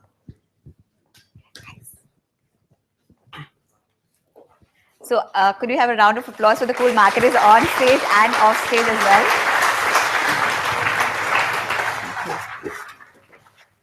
Hi everyone. So we're going to do a quick 30-second introduction to all of us. And I have suddenly been awarded with an extra mobile phone. So if anybody is missing an iPhone, don't come to me. That's you. That's you? Okay. There you go. All right, great. So I'll start with you, and you can just take on a 30-second introduction as in what you do in digital, and then we can take it from there. Okay, so Kavita just spoke about 120 years of collective experience in this panel, and the brands which I have worked on would have roughly 200 years of existence together so far. So I've worked on brands like Parachute, Danone Dairy, and Seat Tires throughout my career, and lately I have been working on digital brands like PayUmoney and Ask Me Grocery, etc. So my name is Prabhakar Tiwari, and I'm glad to be part of this panel. Thank you. Hi everyone. Hi everyone. I'm Pramod. I'm with Zomato. I've been with Zomato for 6 years. Done a bunch of roles. Started off with marketing. Did a lot of ops in between with international operations. Over the last 1 year, looking at growth from user standpoint and content marketing as well. Really great to be on the panel and look forward to the discussion. Thank you. Hi, I'm Apurv. I head marketing for HCL Technologies. What I really find exciting about my job is we are trying to create the first global brand out of India. And it's a $7 billion company. We operate in 32 countries. And we're very familiar with you guys. We recruit a lot from IITs. I also teach at IIT Delhi. So it's a pleasure to be here. Thank you. Good evening, everybody. My name is Pallavi, and I head marketing for Harley Davidson. I'm sure most of you will be like, oh my God, I wish she would have come on the motorcycle and I could have taken a ride, but I didn't this time. It's so nice to be here, and you feel great to come back to college. You get a lot of memories back. So thank you so much for taking out time for us. Hi, my name is Milind. I run a company in India called Madhouse. By no chance mistake it for Pagal Khana, as it would sound like Hindi. MAD stands for mobile advertising, and we are the largest mobile advertising marketing company in India. The way I introduce our work is there are only a handful of brands that I don't work with. For example, like Cadbury or Dabur, except these few brands, maybe Snapdeal. accept these brands, you think of a brand, and we would work for a mobile campaign for them. Awesome. So we're going to start off with with some of the we'll go back a little bit back in time. I think a lot of you probably wouldn't be around at the time when digital moved over to, or rather traditional moved over to digital. And while we were talking about it, it came up, when I was talking outside and we were just discussing, and Prabhakar tended to mention some very interesting anecdotal stories about a time when what would digital activation really mean? So Prabhakar, that's over to you. Okay. So I'll talk about the anecdote. I mean, I just want to say the saying, the more things change, the more they stay the same, And I was sharing with her way back in 2004, post my I am Bangalore, I joined Marico as a management trainee, and I was handling a prototype brand in hair gel and cream, and we were doing a multiplex activation where we put up a nice stall where people were supposed to get their pictures taken, and the picture will be uploaded in the microsite. Then you are supposed to circulate that link among your friends, and after 1 week or so, whoever gets highest vote will become a winner. And I was just telling her that. And but we still do that. Yeah. so that's how it is, The more things change, the more they stay the same. Yeah, well, I think we do have a tendency to package some stuff into newer names. But having said that, what was the bigger change that you saw when digital really became mainstream and when brands started talking about having a digital marketing team in-house? Yeah, so the change, the digital has always been a buzzword in multiple form. I think to some extent, Google search has always been around. I mean, since 2004, 2005, when I started my career. I think more importantly, there are two things I would like to talk about to this audience. One is one big quote in marketing is that the consumer is not moron; she is your wife, and and it has multiple married people will understand it much better. And the second saying goes that somebody was wondering that 50% of my marketing money goes waste. I don't know which 50%. And now these statements were made way back in 1930s and 1950s. And I tell you, you go to any marketeer, new age, cutting edge marketeer, and he will say that yes, these are the exact same problem. So you have to keep your consumers happy. You have to personalize everything. You need to know about them much more. And you really need to have your metrics in place. You have to keep measuring whatever you're doing in marketing. And that's how things will change. I think that's what Piyush mentioned in the Lenskart keynote, that you have to segment and you have to understand and see the metrics as you go ahead. So your wife is definitely not in the audience. Yeah, but I think I believe there's a live link to it. So Okay. I don't know. Did you give her the live link? I'm sorry, guys. I'm putting him in a spot because he did mention something very interesting. But moving on to Pramod, and you are born on the internet brand today. What do you see is when you are hiring people, or when you're looking, they have to have a digital mindset from day one. So what would you be looking at a potential candidate when you're hiring them at Zomato? Sure.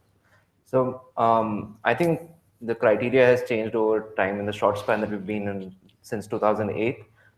Back then, still a lot of the things that we used to look for used to be like SEO, SEM, which is sort of traditional in today's date when you look at digital marketing, because a lot.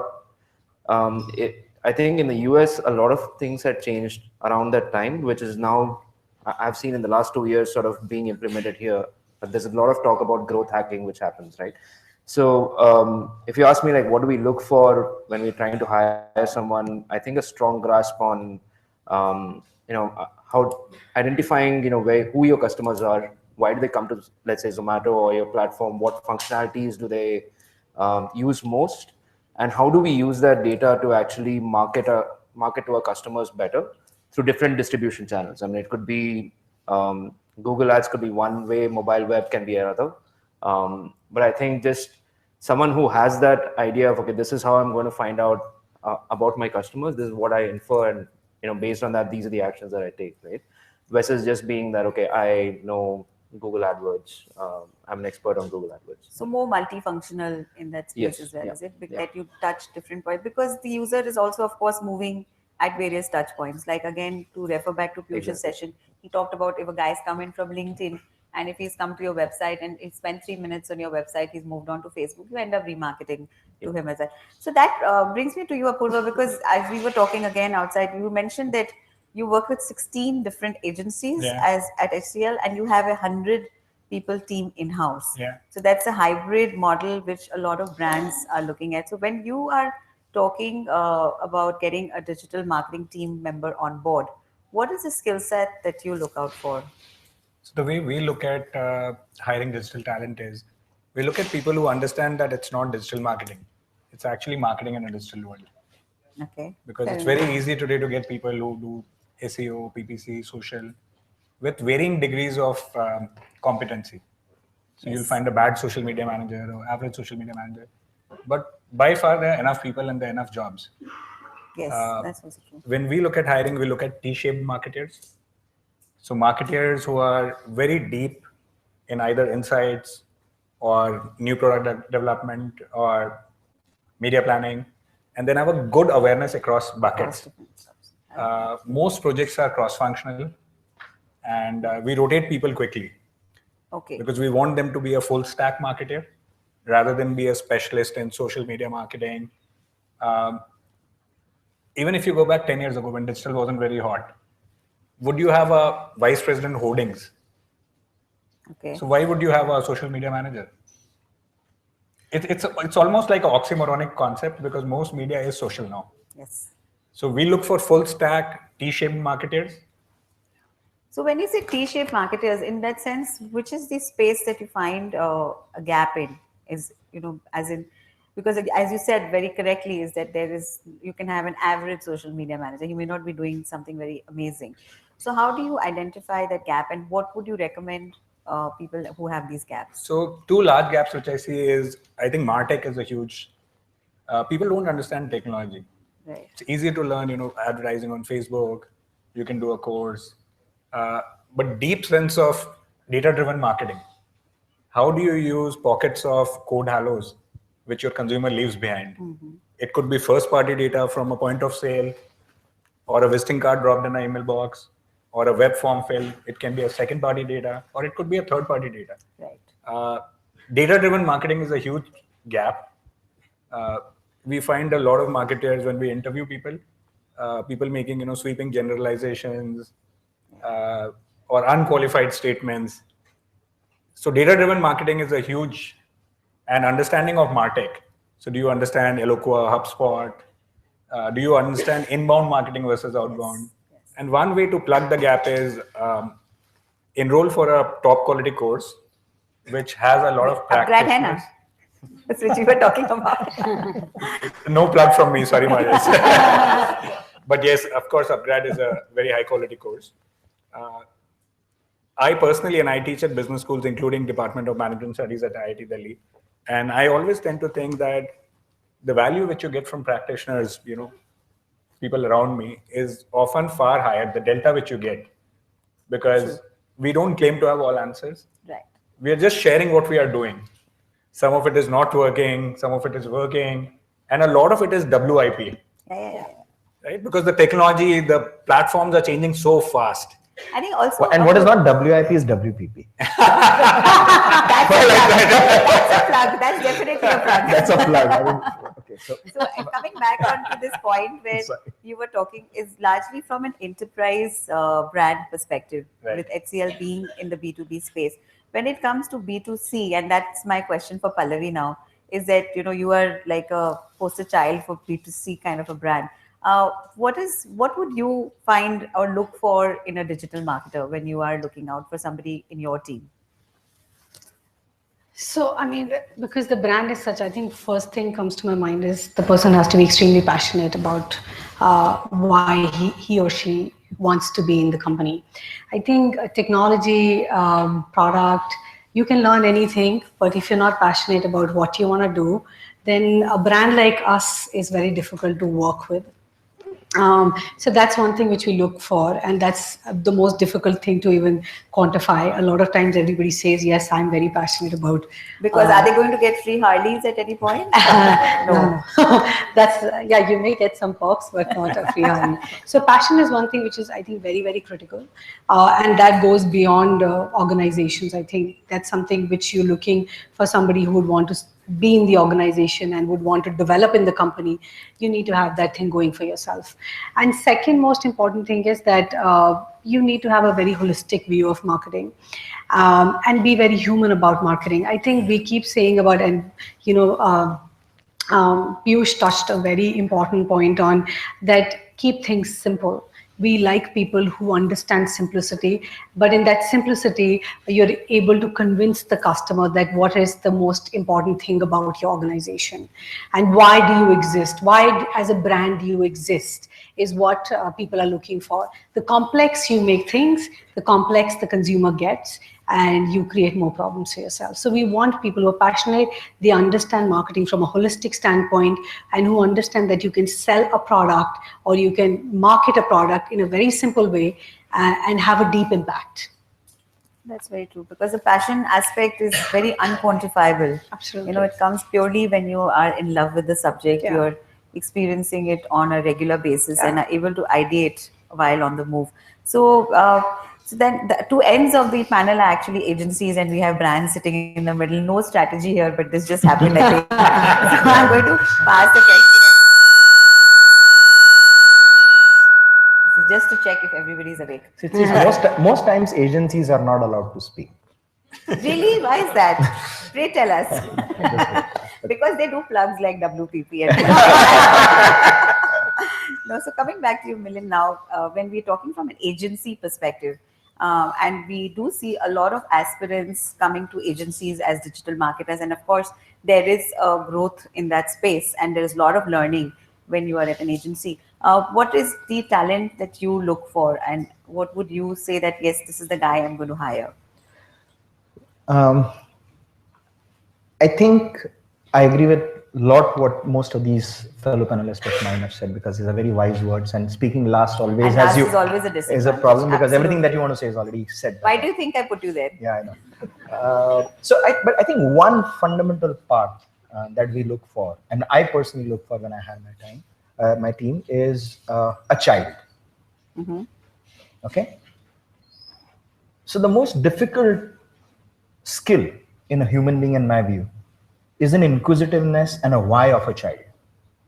Okay. But mama, why is there a signal red, blue, yellow?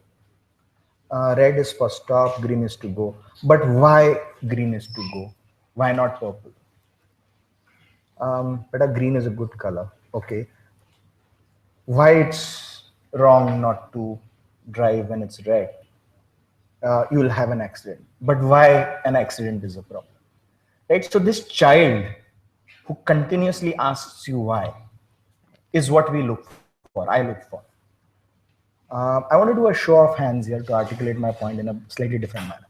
How many people in this room have ever used a mobile phone after reading a manual? Honestly, come on. Honestly. Haan, theek hai, it's okay. I have never read a manual. Never. You always use a mobile phone and actually experience it. Right? So when you look at people who are inquisitive, who are always questioning the status quo, who are always wanting to skill, is when they become very teachable and humble. Most people, as they grow up, by the time they are of our age, right? Tend to lose this. It is very difficult for me and Apurva to be humble when a young guy comes and says, and to realize we don't know things. The reality is, at our positions, we don't know 99% of the things. We just know 1%. Snapchat? Yes, I do. Okay. That was a trick question. I do. But I have done, okay, so I played in social media in 2004 when there was Friendsters of the You world. were making his microsites. Yeah. So it's a very difficult world that we live in, and we look at that continuous inquisitiveness as a hire. I think that's something that makes it very different. we need to realize as practitioners that teaching is not a delivery system. I'm sorry, Matthias, don't take my point. Most of our programs are very delivery system driven. Teaching is a very creative process. I learn, I don't know how many, and I'm a very solid fan of theology, so I don't know how many of you know the full form of Upanishad. Upanishad meant, as if you break the word down in etymology, it meant sitting down under, which meant that you sat next to the Guru and he inspired you, provoked you, made you think of an esoteric knowledge that he passed on. So it was a very creative process. That we try and imbibe within our teams in terms of saying that we put a mentor and can he inspire to do that. If basic things like passion, integrity, no one comes in the morning saying, oh, I'm going to do a bad job today at work. Everyone says at 9 o'clock, today I'm going to do something good and great. Right? But how do we bring this part of dwelling in a creative process is what we look at. It's interesting because we are all kind of touching on many soft skills, even when you're talking about passion, inquisitiveness, the ability to even absorb and learn, because we kind of fade at that level, right? As we grow, the ability to want to learn also kind of fades off in that sense. So in the overall scheme of things, when we come back to the digital aspect of it, what is next? What if we were to start again crystal gazing, and again, I will start with Sir here, who was making microsites for our brands. Is it, what do you feel is next for digital in that sense? See, there's one point I want to make before I comment on that, because when I was listening to other speakers here, see, marketing to my mind is a process. As a process, it is true for the organization, because marketeer is just one function in a way, unless all other functions take the consumer view while looking at their own piece. But that's a process. By the time when you come with a messaging or a product or anything of that sort, like Apro talked about T-shaped marketeer, why rounding off is necessary and having a specialist skill is important. And marketing is the same process with consumers also. So in 70s, 80s, we used to talk about IDA as a model: awareness, interest, desire, and action. And that's how you used to lead the consumer. So consumer wouldn't buy, consumer comes to know about it and they'll just buy. That may not happen. Though Google talks about 0 moment of truth and all that, I won't touch upon that. But the point is IDA as a model, and today the model is reach, engagement, and conversion. And these two funnels have not changed. So my advice to budding digital marketer would be that first try to understand the fundamental concepts of marketing. Because at the end of the day, and Pallavi spoke about like the human side of marketing. Now that would never change. And once you master that, once you understand the psyche, once you understand the emotion, perceptions and all that, other things become much easier. So for future, my prognosis would be that augmented reality, virtual reality, personalization, all of them will come handy. We'll have so much data on the, in fact, today, like if I ask you, your smartphone knows more about you than you yourself. To some degree, if I take your smartphone, I can predict so many things about you. So many things which you, in your mind is a random action you take, like whether to go for this movie or that movie, whether to, go out with this friend or that friend. Many of things I can predict just by studying your smartphone and all the data that you have, stored there for a long time. So I think that in future, the data would be analyzed much more sharper. The actions will be much more faster, real time, and that's how digital marketer will, take the marketing to the next level. Guys, feel free to jump in and put in your point of view when it comes to what's next in the future. So I'm not going to kind of go one by one. So who would like to go next on what's... So my segue would be, the what is easy. You can download Mary Meeker's report and Faith Popcorn. There are a lot of futurists, marketing gurus. So AR, VR, wearables, IoT. I would ask you to concentrate on the how. So the how, which is going to become very important, is agile marketing. How do you move from more waterfall, linear processes to micro movements and agile marketing? And we are really grappling with it, at least inside HCL. We are creating Scrum teams. We are seeing if we can roll out a campaign a week. So we are still not getting it. From 4 campaigns a year, or you create one film, then you test it, you do a link test, then you roll it out, and you put in a lot of money behind a network, and then you see whether it works or not. That era is dead. I think it was dead 3-4 years ago. And agile is a mindset. There are processes. You can have a scrum master, you can run scrums, you can do sprints. But most of us are trained, at least I see in India, are trained to be perfectionists. WIP is not good. We will never share the deck with a manager or a colleague or with a customer till the last T is crossed and last I is dotted. We will never send the submission to the professor till everything has been done, it's neatly formatted.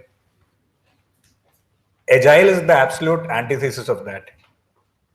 The reason why agile is important is, by the time you take one shot at the ball, a competitor practicing agile would have taken 10 shots and possibly connected 3 times. A great example is in a football match, I don't know how many of you follow soccer, Suarez bit another player. Within 30 seconds, Oreo had an ad out which said, next time you're hungry, take a bite of Oreo. Even the Crosin bit of. Even the Crosin bit. So how do you do real agile micro moment marketing? This is almost real time. Almost real time. Almost real time experiences that come in.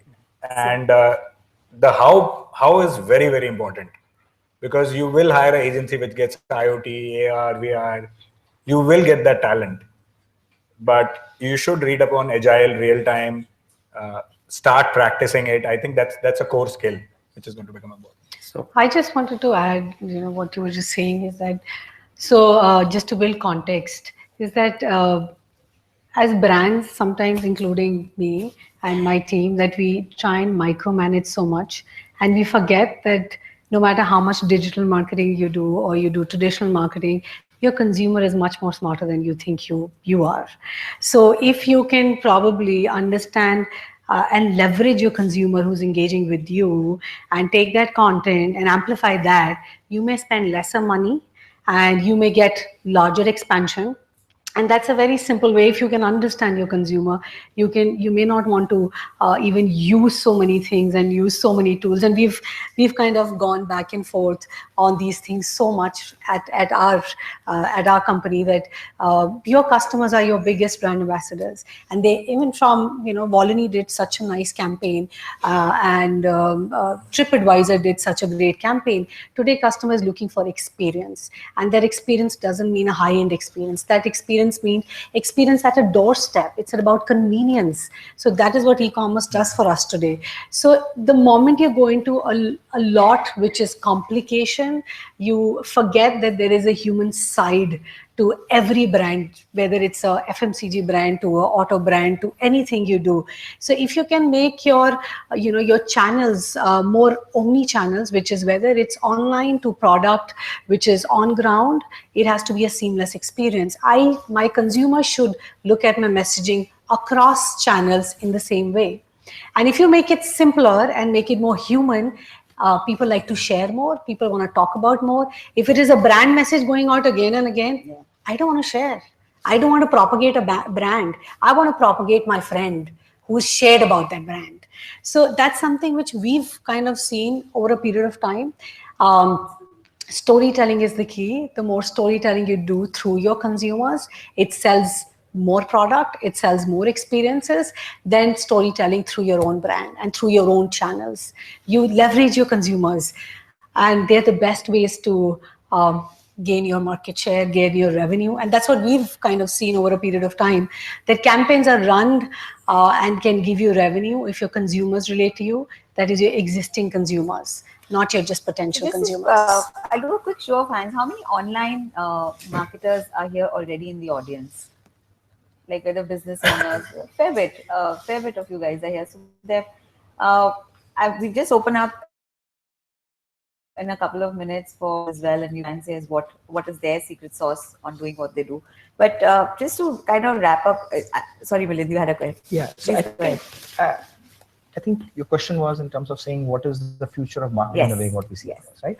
So if I break the age in the last 100 years, right? So I would say 1900 to about 1960 or so. The first 60 years was very heavily manufacturing driven, right? The likes of a Ford, General Motors, they were really heavy. From about 60 to 90, 30 years, in half the cycle, I would call it the age of distribution, where the likes of a Walmart, with the sheer power of distribution, said that it's a distributor's market and not necessarily the supplier's market. 1990 to about, I would say, 20 odd years, I said it was more about the age of information, the likes of Google, the Amazons of the world started coming in. I would say then came the age of consumer, where the consumer was becoming the king. He could do some few clicks, interact, and cause all the mess that he does for all the marketers that is in this world.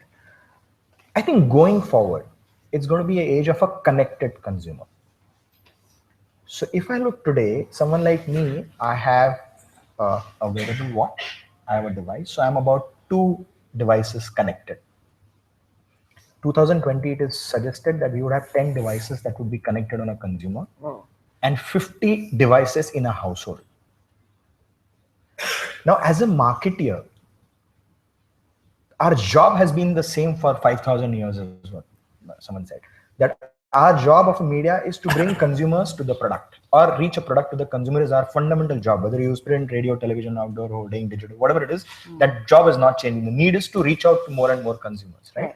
But to understand a connected consumer with 10 devices, whether it's a watch, it's a dog's collar, it's my pedometer, or whatever it is, and get data and play with that connected consumer, it is a core skill. 2 skills that I teach my daughter, who's a 16-year-old, I said is,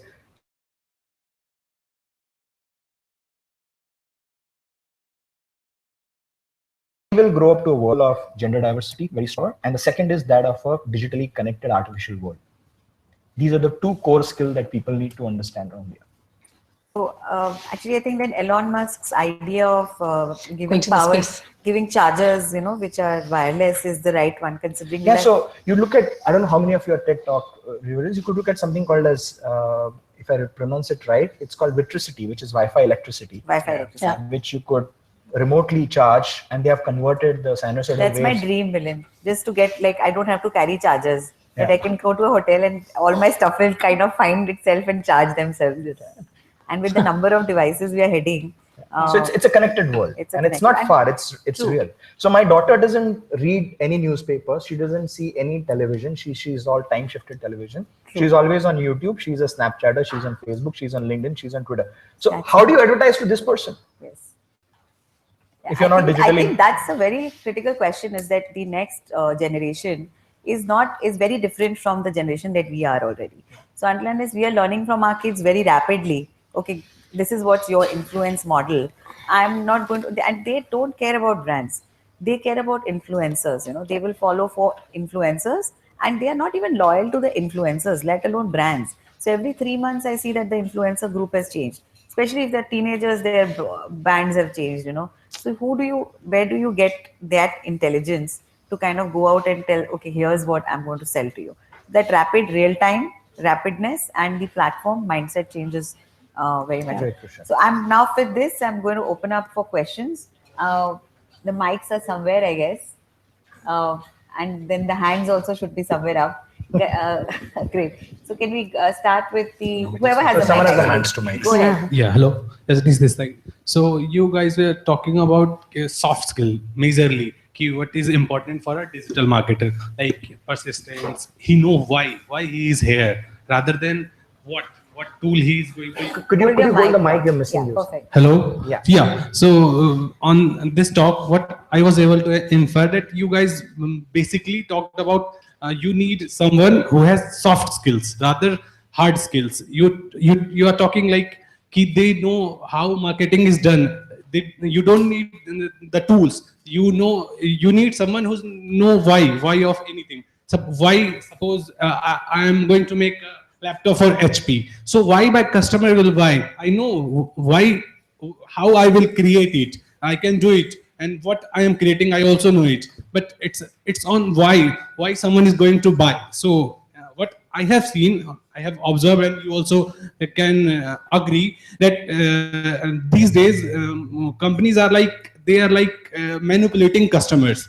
If I talk about manipulation by cost, offer, and all this stuff. So someone said ki we are not getting loyal customers. So how someone is going to get loyal customer if you are not going to inspire your customer, inspire and motivate? I still believe if I see Apple user, Amazon user, he's more inspired. I'm an Amazon user, so I never go to Flipkart or some XYZ brand, because they inspire by each thing they do, by everything. So what is your point? Yeah, my point is like, and you know, they are the biggest manipulators. I'll tell you how. yeah. But whatever they are doing, to me it feels like they are touching to why of me, why I should go to Amazon. Yeah. So my point is like,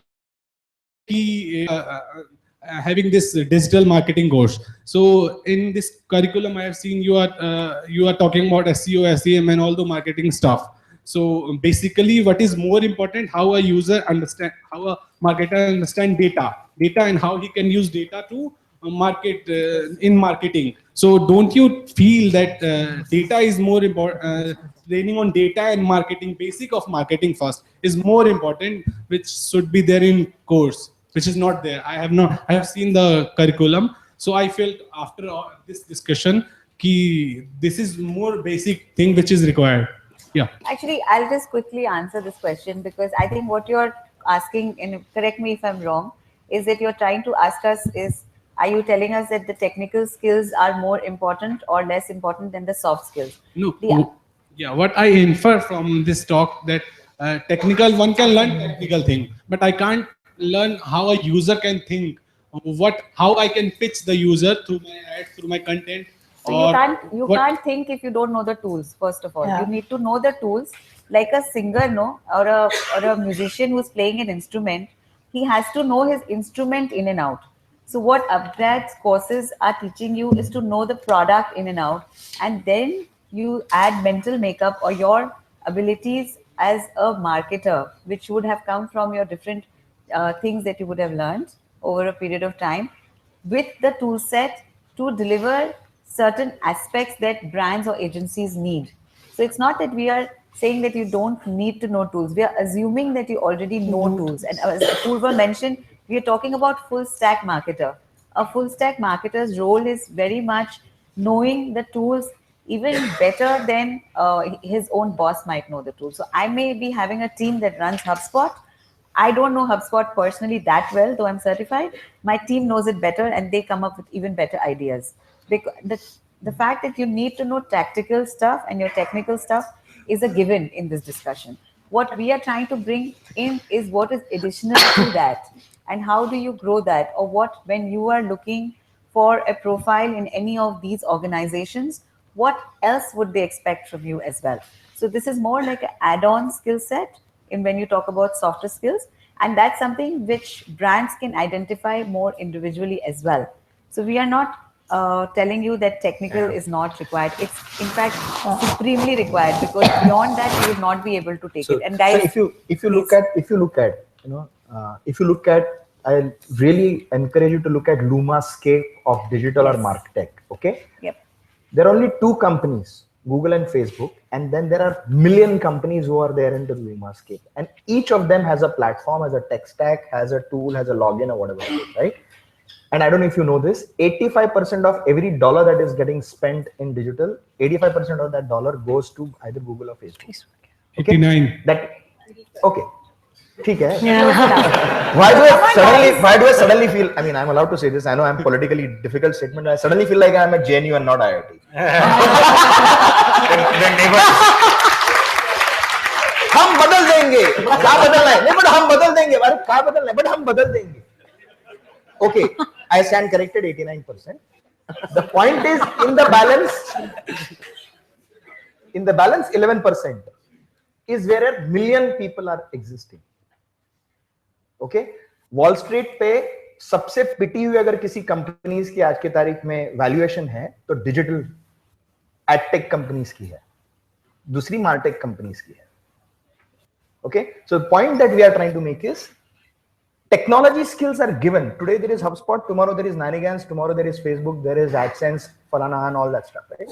But if these core skills, some of us said that inquisitiveness, passion, T-shape, horizontality, full stack marketeers, if you don't get these softer skills, by learning one tool may not sufficiently equip you to handle this difficult connected world. UpGrad, I have not seen the curriculum, so I'm not propagating a course A, B, C, though I sit on this thing. I'm sure they have looked at what is currently relevant to skill all of you, and then you could opt and pick and choose how you pick up a course there. Actually, to also just quickly add here is that a lot of the skill sets that we talked about, the passion, the inquisitiveness, we all have it in us. But somehow we try to think that वो इतनी important नहीं है, मेरी certificate या मुझे जो qualification college से मिल रही है वो ज्यादा इंपॉर्टेंट है. तो हम ये कह रहे हैं कि आपके पास जो skill set intrinsically as a human being है उसे भी प्रिजर्व करिए, क्योंकि डिजिटल एक ऐसी इंडस्ट्री है जिसमें आपको दोनों चाहिए. आपको आपके ह्यूमननेस भी चाहिए. It is not a clerical industry. It is not an industry that works only on Excel sheets. It needs you to be very human, very you. So preserve yourself. The fact that you asked this question is amazing. You clarified that. Keep that questioning in your job as well. The fact that you caught up and asked that, why UpGrad is having this set of systems, but you are talking about this, is excellent. That's the inquisitiveness that we want to hear. Don't be scared of, like a lot of people we interview are very scared of impressing the job interview guy, So they don't let their real personalities come out. We are saying keep that. That's the, I think, main aspect that we are trying to bring out at this time. I would say learn so that you... Absolutely. Beautifully put. I just have one more thing to add. I think to your question on whether data is important or not, and so definitely. So when I mentioned that you need to know who your users are, why are they coming to your platform, and what features are they using, and how do you get more of them to come, right? So a set of tools that's probably being covered in the curriculum, but you need to know what to do with them, what to apply where to get to infer these things. If it's, if it's not in the curriculum, I would say just read it. There's a lot of resources on growth hacking, cohorts, user cohorts, retention. So basically you need to know the user life cycle, and based on that, how do you get more such users who add value or to your idea, right? So, there should be nothing stopping you from actually going and getting that information. See, very quickly, I want to add something to it. See, long time back, a decade back, when you used to look at marketeer, I used to hear words like, I was a budding marketeer myself, brand manager activation, brand manager. So somebody used to say that this guy is very good with the consumer feel. His gut feel about the consumer is very right. He's great on communication. Somebody else was amazing in media. His media calls are always right. He gets all the right property, right associations, media scheduling, etc., etc. Somebody else is great in NPD or some trade marketing stuff and all. So all of them were working with different organizations, and all of them have some strength as a marketer, right? And they were able to go through their career path. They were able to grow their businesses with that. Now, as we move forward, the pressure on the marketer is much more. Now you have to be both an artist, which is a softer human side, and you have to be a scientist. Now choice making will be very difficult. Today I cannot say that, please hire me, give me a huge responsibility in marketing just because my human skills are amazing. I understand human psyche much more. I understand the cultural nuances. I actually can make amazing hard-hitting communication. I should also be able to measure A/B testing, what is that, or SEO, PPC. I should have understanding of that. So that is where we are coming from. As you're starting your career, maybe the science is what you need to study and study it well. So that as you move in your career, the art part of it, the human part of it, you can pick up. That's and that's very, very important thing. Yeah, that's absolutely. So, do you have a mic with you? Yeah. No, actually, everybody needs to hear your question. So hi, I'm Darpan Desai, Darpan Majumdar. I'm a co-founder of Fine Superfood. And yes, I do have a brand consulting company called Zugambo. My question is to you, Pramod. Hi, I think some of you will not recognize me with a beard. So Pramod, to you and as well to you, Apurva. Both of you are handling a very distinct brand. One is a food tech, and it's again the service brand, Apurva. One thing in the word I heard, really, I'm very fond of the word humanizing the brand. So the question one is that, is there any effort on your part to humanize the brand using digital? And if you can also dwell a little bit on, because it's the most challenging thing to do to humanize a brand, ask me, because I was the account planner and a strategist. And the number two, I will be a devil and I'll ask a question. Always the marketer challenge is, how do you connect it to sales? So is there any sort of mechanism you adopt, or still, I mean, it's like, I always used to say, is a dark matter, don't ask me. So yeah. Okay, so on humanizing the brand, I have like one instance which I can take from Zomato, right? Ever since we moved into online ordering, you post anything on social media, like an amazing fun post, and the first comment that comes in is, "This is my order ID. I didn't receive it in the next 2 hours." So that happens a lot on Twitter, and I think we're still, all of us in the food tech space are trying to make it as seamless as possible. But we have to listen to our customers and like try and solve their problems as much as possible, right? Now you can do that as a brand. There's a, let's say, add Zomato Care as a handle if you want to create, or you can do it individually as a person as well. So at Zomato, we actually took a stance that, okay, we won't reply from Zomato. In fact, like our employees, like the 3-4 of us in the social media team, who will reply from their personal accounts, because that extends as something like, we really love, like, to interact with the customers, right?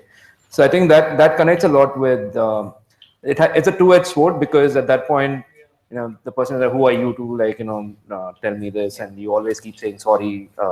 So you need to balance it out, I think. But that's one way of humanizing, just speak to your customers often, just don't look at data, right? Yeah.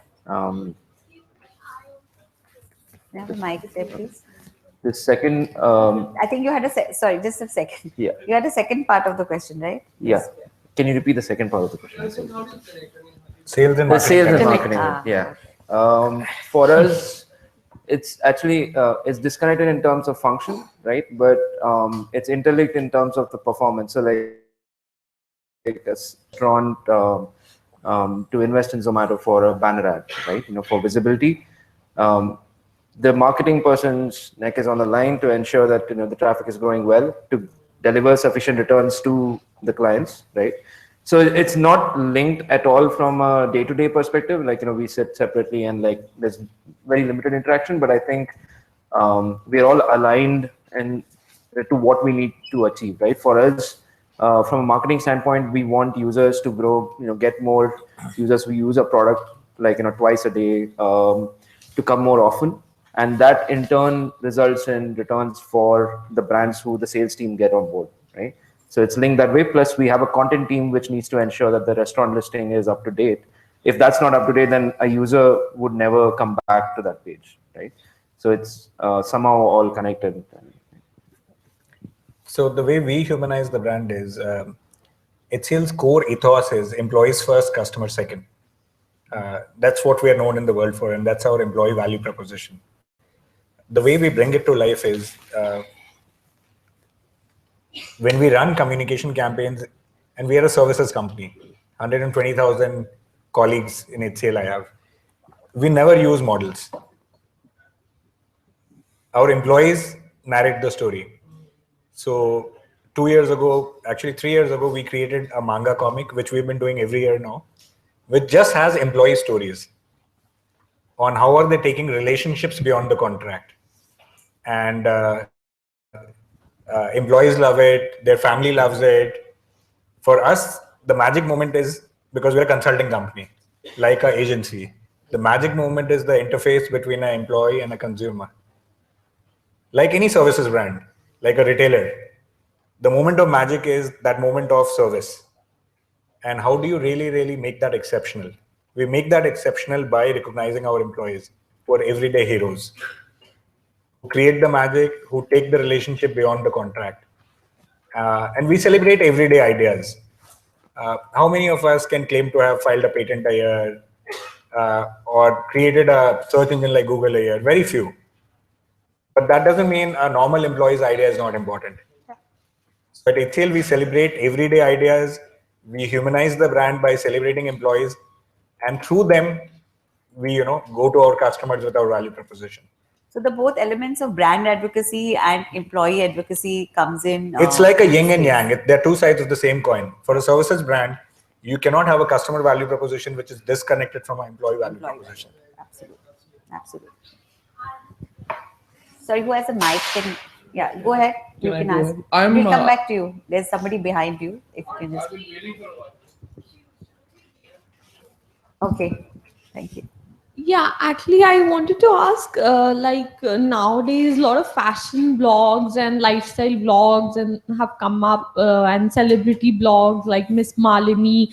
But what is like the scope of fashion blogging or lifestyle blogging in India? Like in US, I see that there's so much of bloggers, and they're doing extremely well. Like Pop Sugar, there is totalbeauty.com, there is like a blonde salad, that is an Italian blog. Cater, that is a Paris, a blog from Paris. So, but in India, I just see like just 2-3 bloggers who are making like real money. And so I just want to ask that, is there like actually like how do you think the future of blogging, if blogging businesses will be She's the practicing blogger. She's the practicing blogger. Okay, so she's basically asking you how much money are you making. And can you share some with us? We'll talk outside on this.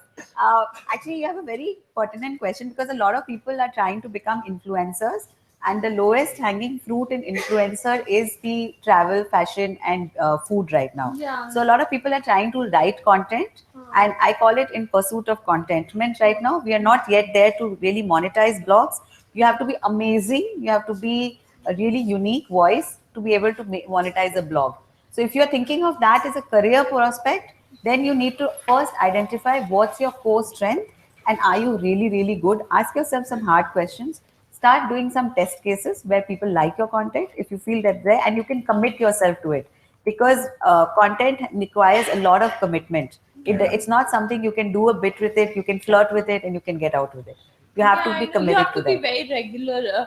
But like, That's commitment. Say, for example, like Miss Malini, she's on. She's been at it for more than 10 years. And I know, obviously she's been there for 10 years, but she also started as a hobby, but now and actually I just wanted to ask, like, how does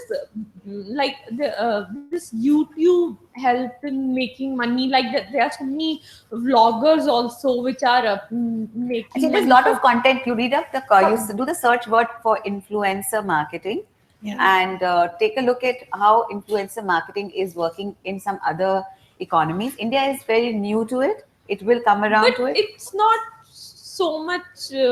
I don't see much of bloggers doing that well as compared to Mr. Can I take that? Yeah, please. You look at Philippines, study Philippines as a market. Okay. Study what? Philippines as a market. Achha, in this. yeah. I don't know if you know, Wattpad is one of the most popular writing, blogging kind of a platform. WordPress. Right? Wattpad. WATTPAD. Okay. Okay. You have at least 100 people in Filipino market who have converted into full-time authors into mainline physical publishing after they got popularized. That is okay. And actually, I also wanted to ask one thing. Like in India, you cannot buy your own domain name. You can just rent it. Like you have to. I think you have some very smaller questions for an internet business. I can address them to you once we are at the networking tea break, because I do have only 2 more questions to take. I think this lady. Oh my God! There's been suddenly a buzz of hands. So we will come. Just look for me after the event. And what you should also do is find us on Twitter. Because the conversation shouldn't end here. Yeah, the conversation doesn't finish here. So if there are any questions that we don't get, #UpGrad Talks is there. And we are all on Twitter. We are all very active. And Apurva is doing the plug because he's very, very active on Twitter. You can ask him for a lot of advice there as well. But coming back to the question, yes, ma'am. Yes. Can I? So I'm Aradhana from Lemon Tree Hotels. My 2 colleagues are here with me. So I want to speak about two things. I think they're linked in some way. One is the way you drive marketing online and offline. You spoke about that for Harley. And also the consumer generated content, which is to do with their experiences and their magic moments and what they feel about it. And in the case of the hotel industry, there is just so many avenues for them to speak. So as a marketer who has to focus on both online and offline, would you have any examples you could share from your experiences about how the two come together, the online and the offline, and also where the consumer is related or some content being generated there? Is there a story you have? Is there something you can share with us? I can take one small one I can talk about is I work with the Singapore government, and one of the projects I manage there is dengue. It's a epidemic in Singapore, and it's a mission critical project which is done with the Singapore government and the National Environment Association. So we do a lot of offline online connect. So we actually have people who walk around with iPad quizzes which are connected to the social media platform there, and they are going to an audience which is the 60+ audience, which is not usually online. So there we are connected. So these are called the poster walker campaigns. They have a mandate to meet at least 500 people in a day, where they are connecting with them. They are teaching them the 5 steps of Mozzie Wipeout, which is how to keep your house dengue free. At the same time, they are pushing them onto the online channel for further information. If they are in a hotspot of dengue where there is a lot of dengue happening, then they are able to get an SMS update. So as we are talking about connected consumers, we are seeing that even the ones who are not connected, you can find avenues to kind of connect it. Then looping it to hospitality, where you have a lot of talking areas. Again, आप उसको online or offline में separate नहीं कर सकते. Yeah. It's actually merged for us. It's quite very merged, difficult. and I think, frankly speaking, you would be walking away from offline, I would say, and especially because you would see so much more ROI if you were marketing with influencers, if you were being featured on travel blogs. And I think I've stayed at one of your Goa properties, if I'm not wrong. And I think my review would probably get you 5 users for which you have not paid anything, versus you doing a print ad in Femina, which might get you also 5 users, but you will pay lots for it.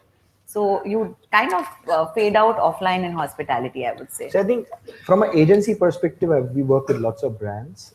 I don't think brands look at marketing dollars offline and online separately these days. They have a very strong integrated marketing concepts, and based on specific types of objective that you want to define, you can start segmenting and then look at saying whether digital becomes the core, and then the television, print, radio, outdoor becomes a surround, or a television becomes a core and then everything becomes a surround. At the end of the day, we are not media loyalists, we are consumer loyalists, right? Our job is to find consumer in that media. Whichever media takes us there cost effectively is what we would want to do. That's what we've been doing. We've been moving more online in all sorts of ways. Which is fine. That means your consumer has moved more online. Another thing I've noticed, and I think you may have some stories here, is that you can actually drive the core value or the brand essence of your brand through the online space, through the digital space. Absolutely. Whether it's an activation like what you just said, it could be some gamification, it could be some, you're asking the consumer to come forward and tell something. So it's very interesting how that could be done from digital to the rest of your brand. It sort of pushes it and drives it just by building on that brand essence. So I was just wondering if there was any story of that kind. Maybe for Harley. Again, I think Harley would have. I can just share a smaller one. So we do this rally every single year in Goa, which is basically called the National Hog Rally, and everybody comes and rides from different parts of the country.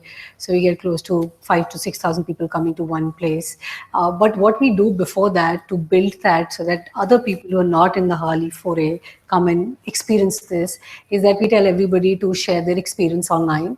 And there is a special website, a microsite we try and create. It is build your own Harley Davidson, share your own Harley experience. So it's not brand talking about it, but consumers talking about it. And this content actually, and this microsite doesn't really cost us much money because it's been built in-house. And this content actually gets more people to ask us through our Facebook or through our call center that what product can I buy, can I know what's the EMI am I on? I was sharing that there's one, I want to share one experience. This guy, actually, he was riding back from Goa and he left his wallet at an ATM and he had a hawk card. So every time you buy a Harley, you get a hawk card. That is that you even don't have a motorcycle, you always have your bike with yourself. So he left his card at the ATM and he rolled on his bike and he left. It was another customer who was coming on the bike. He didn't know that guy ever. And he came in and he saw and he opened his wallet and there was a hawk card. He rode 200 kilometers just to meet the guy to give the card. So that's the kind of stories which kind of Honor amongst hogs, you know. Yeah. So even from a like, you know what, sharing from a Zomato perspective, it's the content which your existing customer shares online, which builds a farther connect. Then it is regardless to platforms. It's the story. There's a very sad term called demand generation. You know. Yeah, you know, someone was talking about coupons there, and you're talking loyalty, right? I don't know if we often mistake in India loyalty as giving coupons or something. I think loyalty in India, for me, the way we define loyalty is someone for a consumer who takes pain to be with that brand. See, and that's the only time. No, Milind, the point is that you must also feel that it is very, in the recent times, that as Indians, we have been exposed to so many brands. We were earlier limited to 2 cars, a Fiat and an Ambassador. So our loyalties were half and half. या आपके पास Fiat होती थी या आपके पास Ambassador होती थी. It is now we are in that cusp of developing brand loyalties because we're getting so many brands. But fundamentally, I'm trying to debate the point that loyalty is something on which a consumer is willing to go mile for the brand. Yes. For example, I stand overnight at the Apple store to buy the latest iPhone 7. And they are the biggest manipulators, like what you just said. No, Amazon. I mean, that's a big one. I don't. You have a minute. I can tell that story. I can ask that we guy. We have many minutes. You can go ahead and tell the story.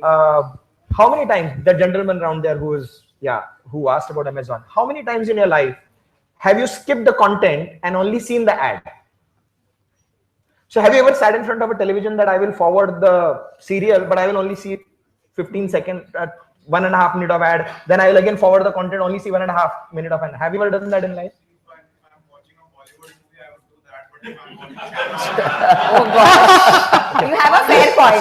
Point given to you. Very nice. Okay, now 1-0. Given. Now I tell you, but you said no, but you have done that in your life, and Amazon has made that do for you without even knowing about it, right? So when you play, I buy all the items through Amazon because I tell you many reasons. Because like they have invested so much in their market share, like Flipkart and Snapdeal. Quick question. I'm going to cut you off there. Quick question. Amazon buyers, hands up. Amazon buyers. Yeah. Oh. Flipkart buyers. Case settled.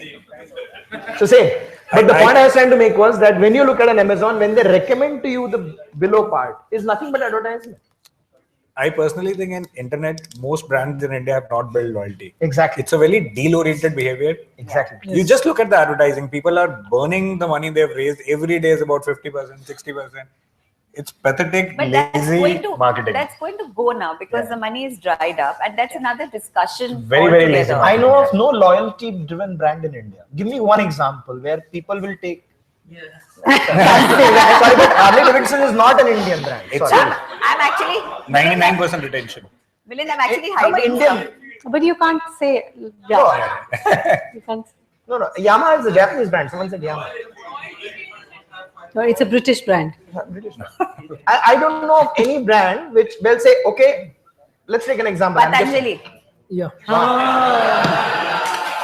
Yeah. That's bullshit. I didn't know there was a match happening. Oh no. Which brand? Completely agree. Tata. 3-0. Would you? Okay.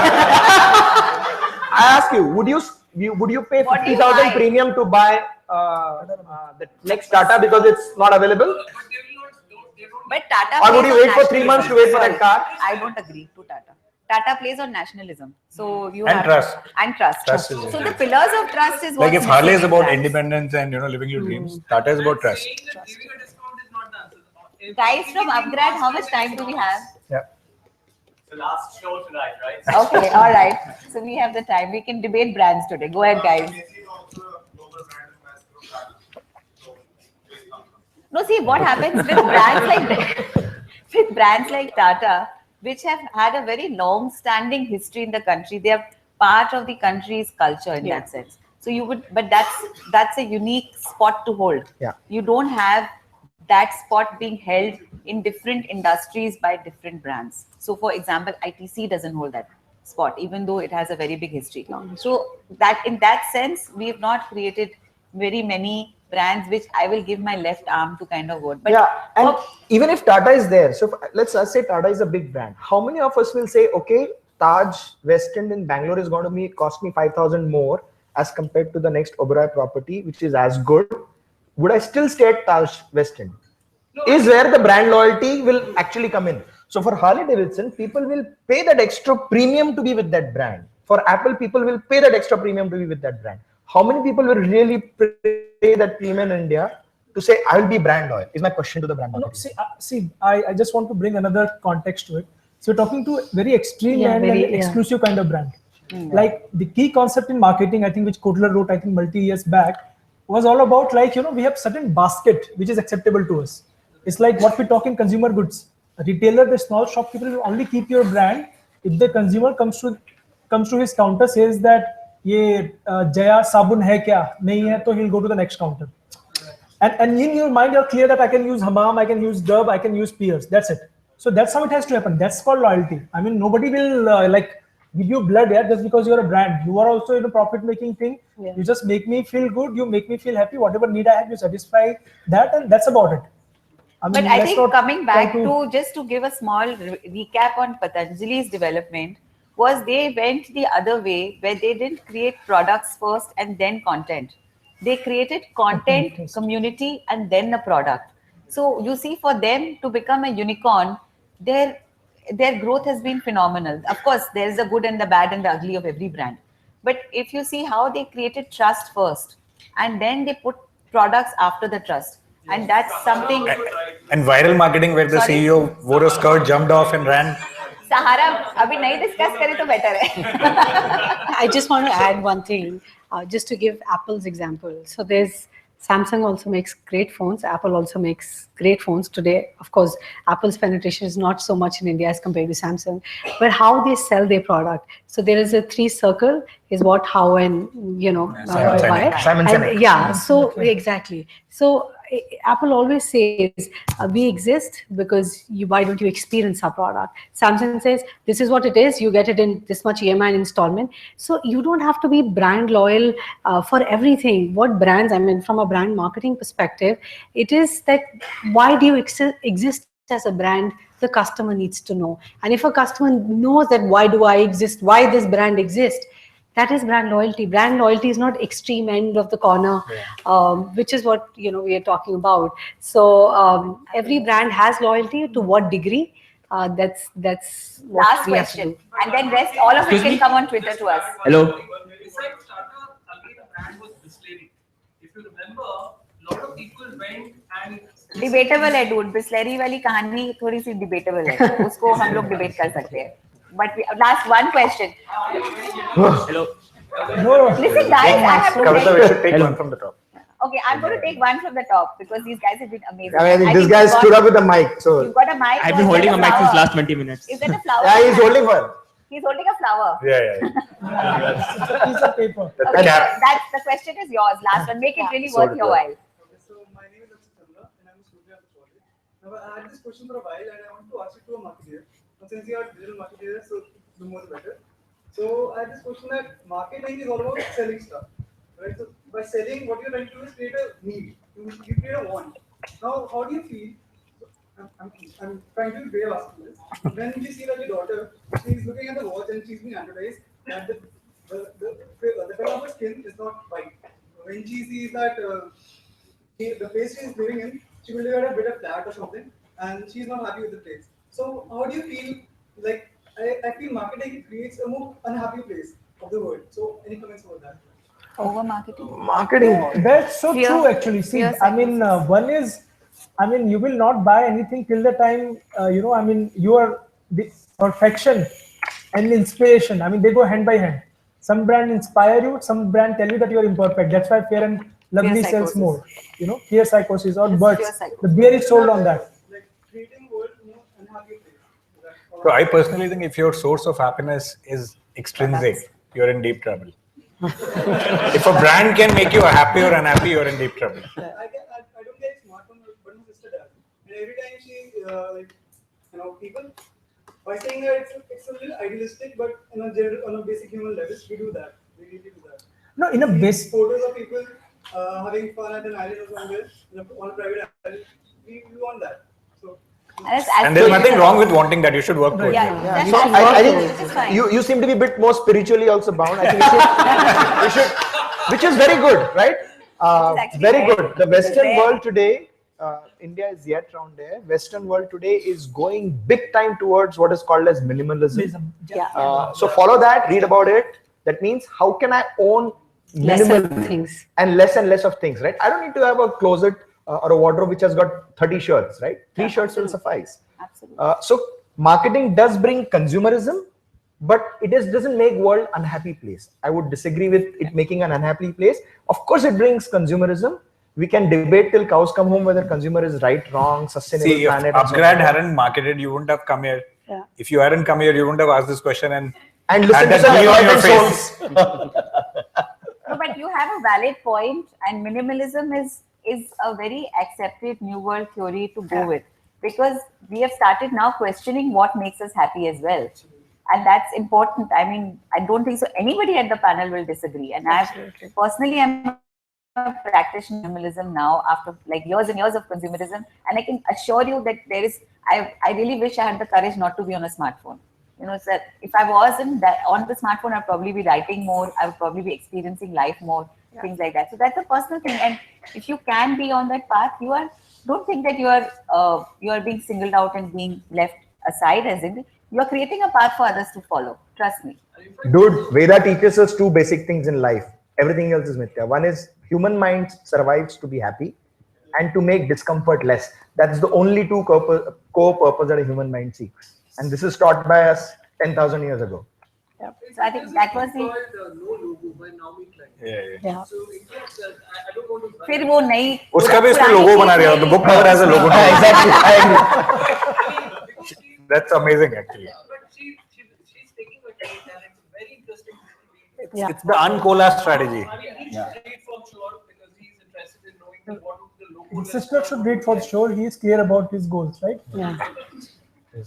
Thank you so much, guys. Thank you. Thank you. We have to wrap up. Thank you for being a great audience. Thank you so much. Thank you, UpGrad, for having us here. Thank you, guys. Thank you. Marketing spiritual talk, Conclave.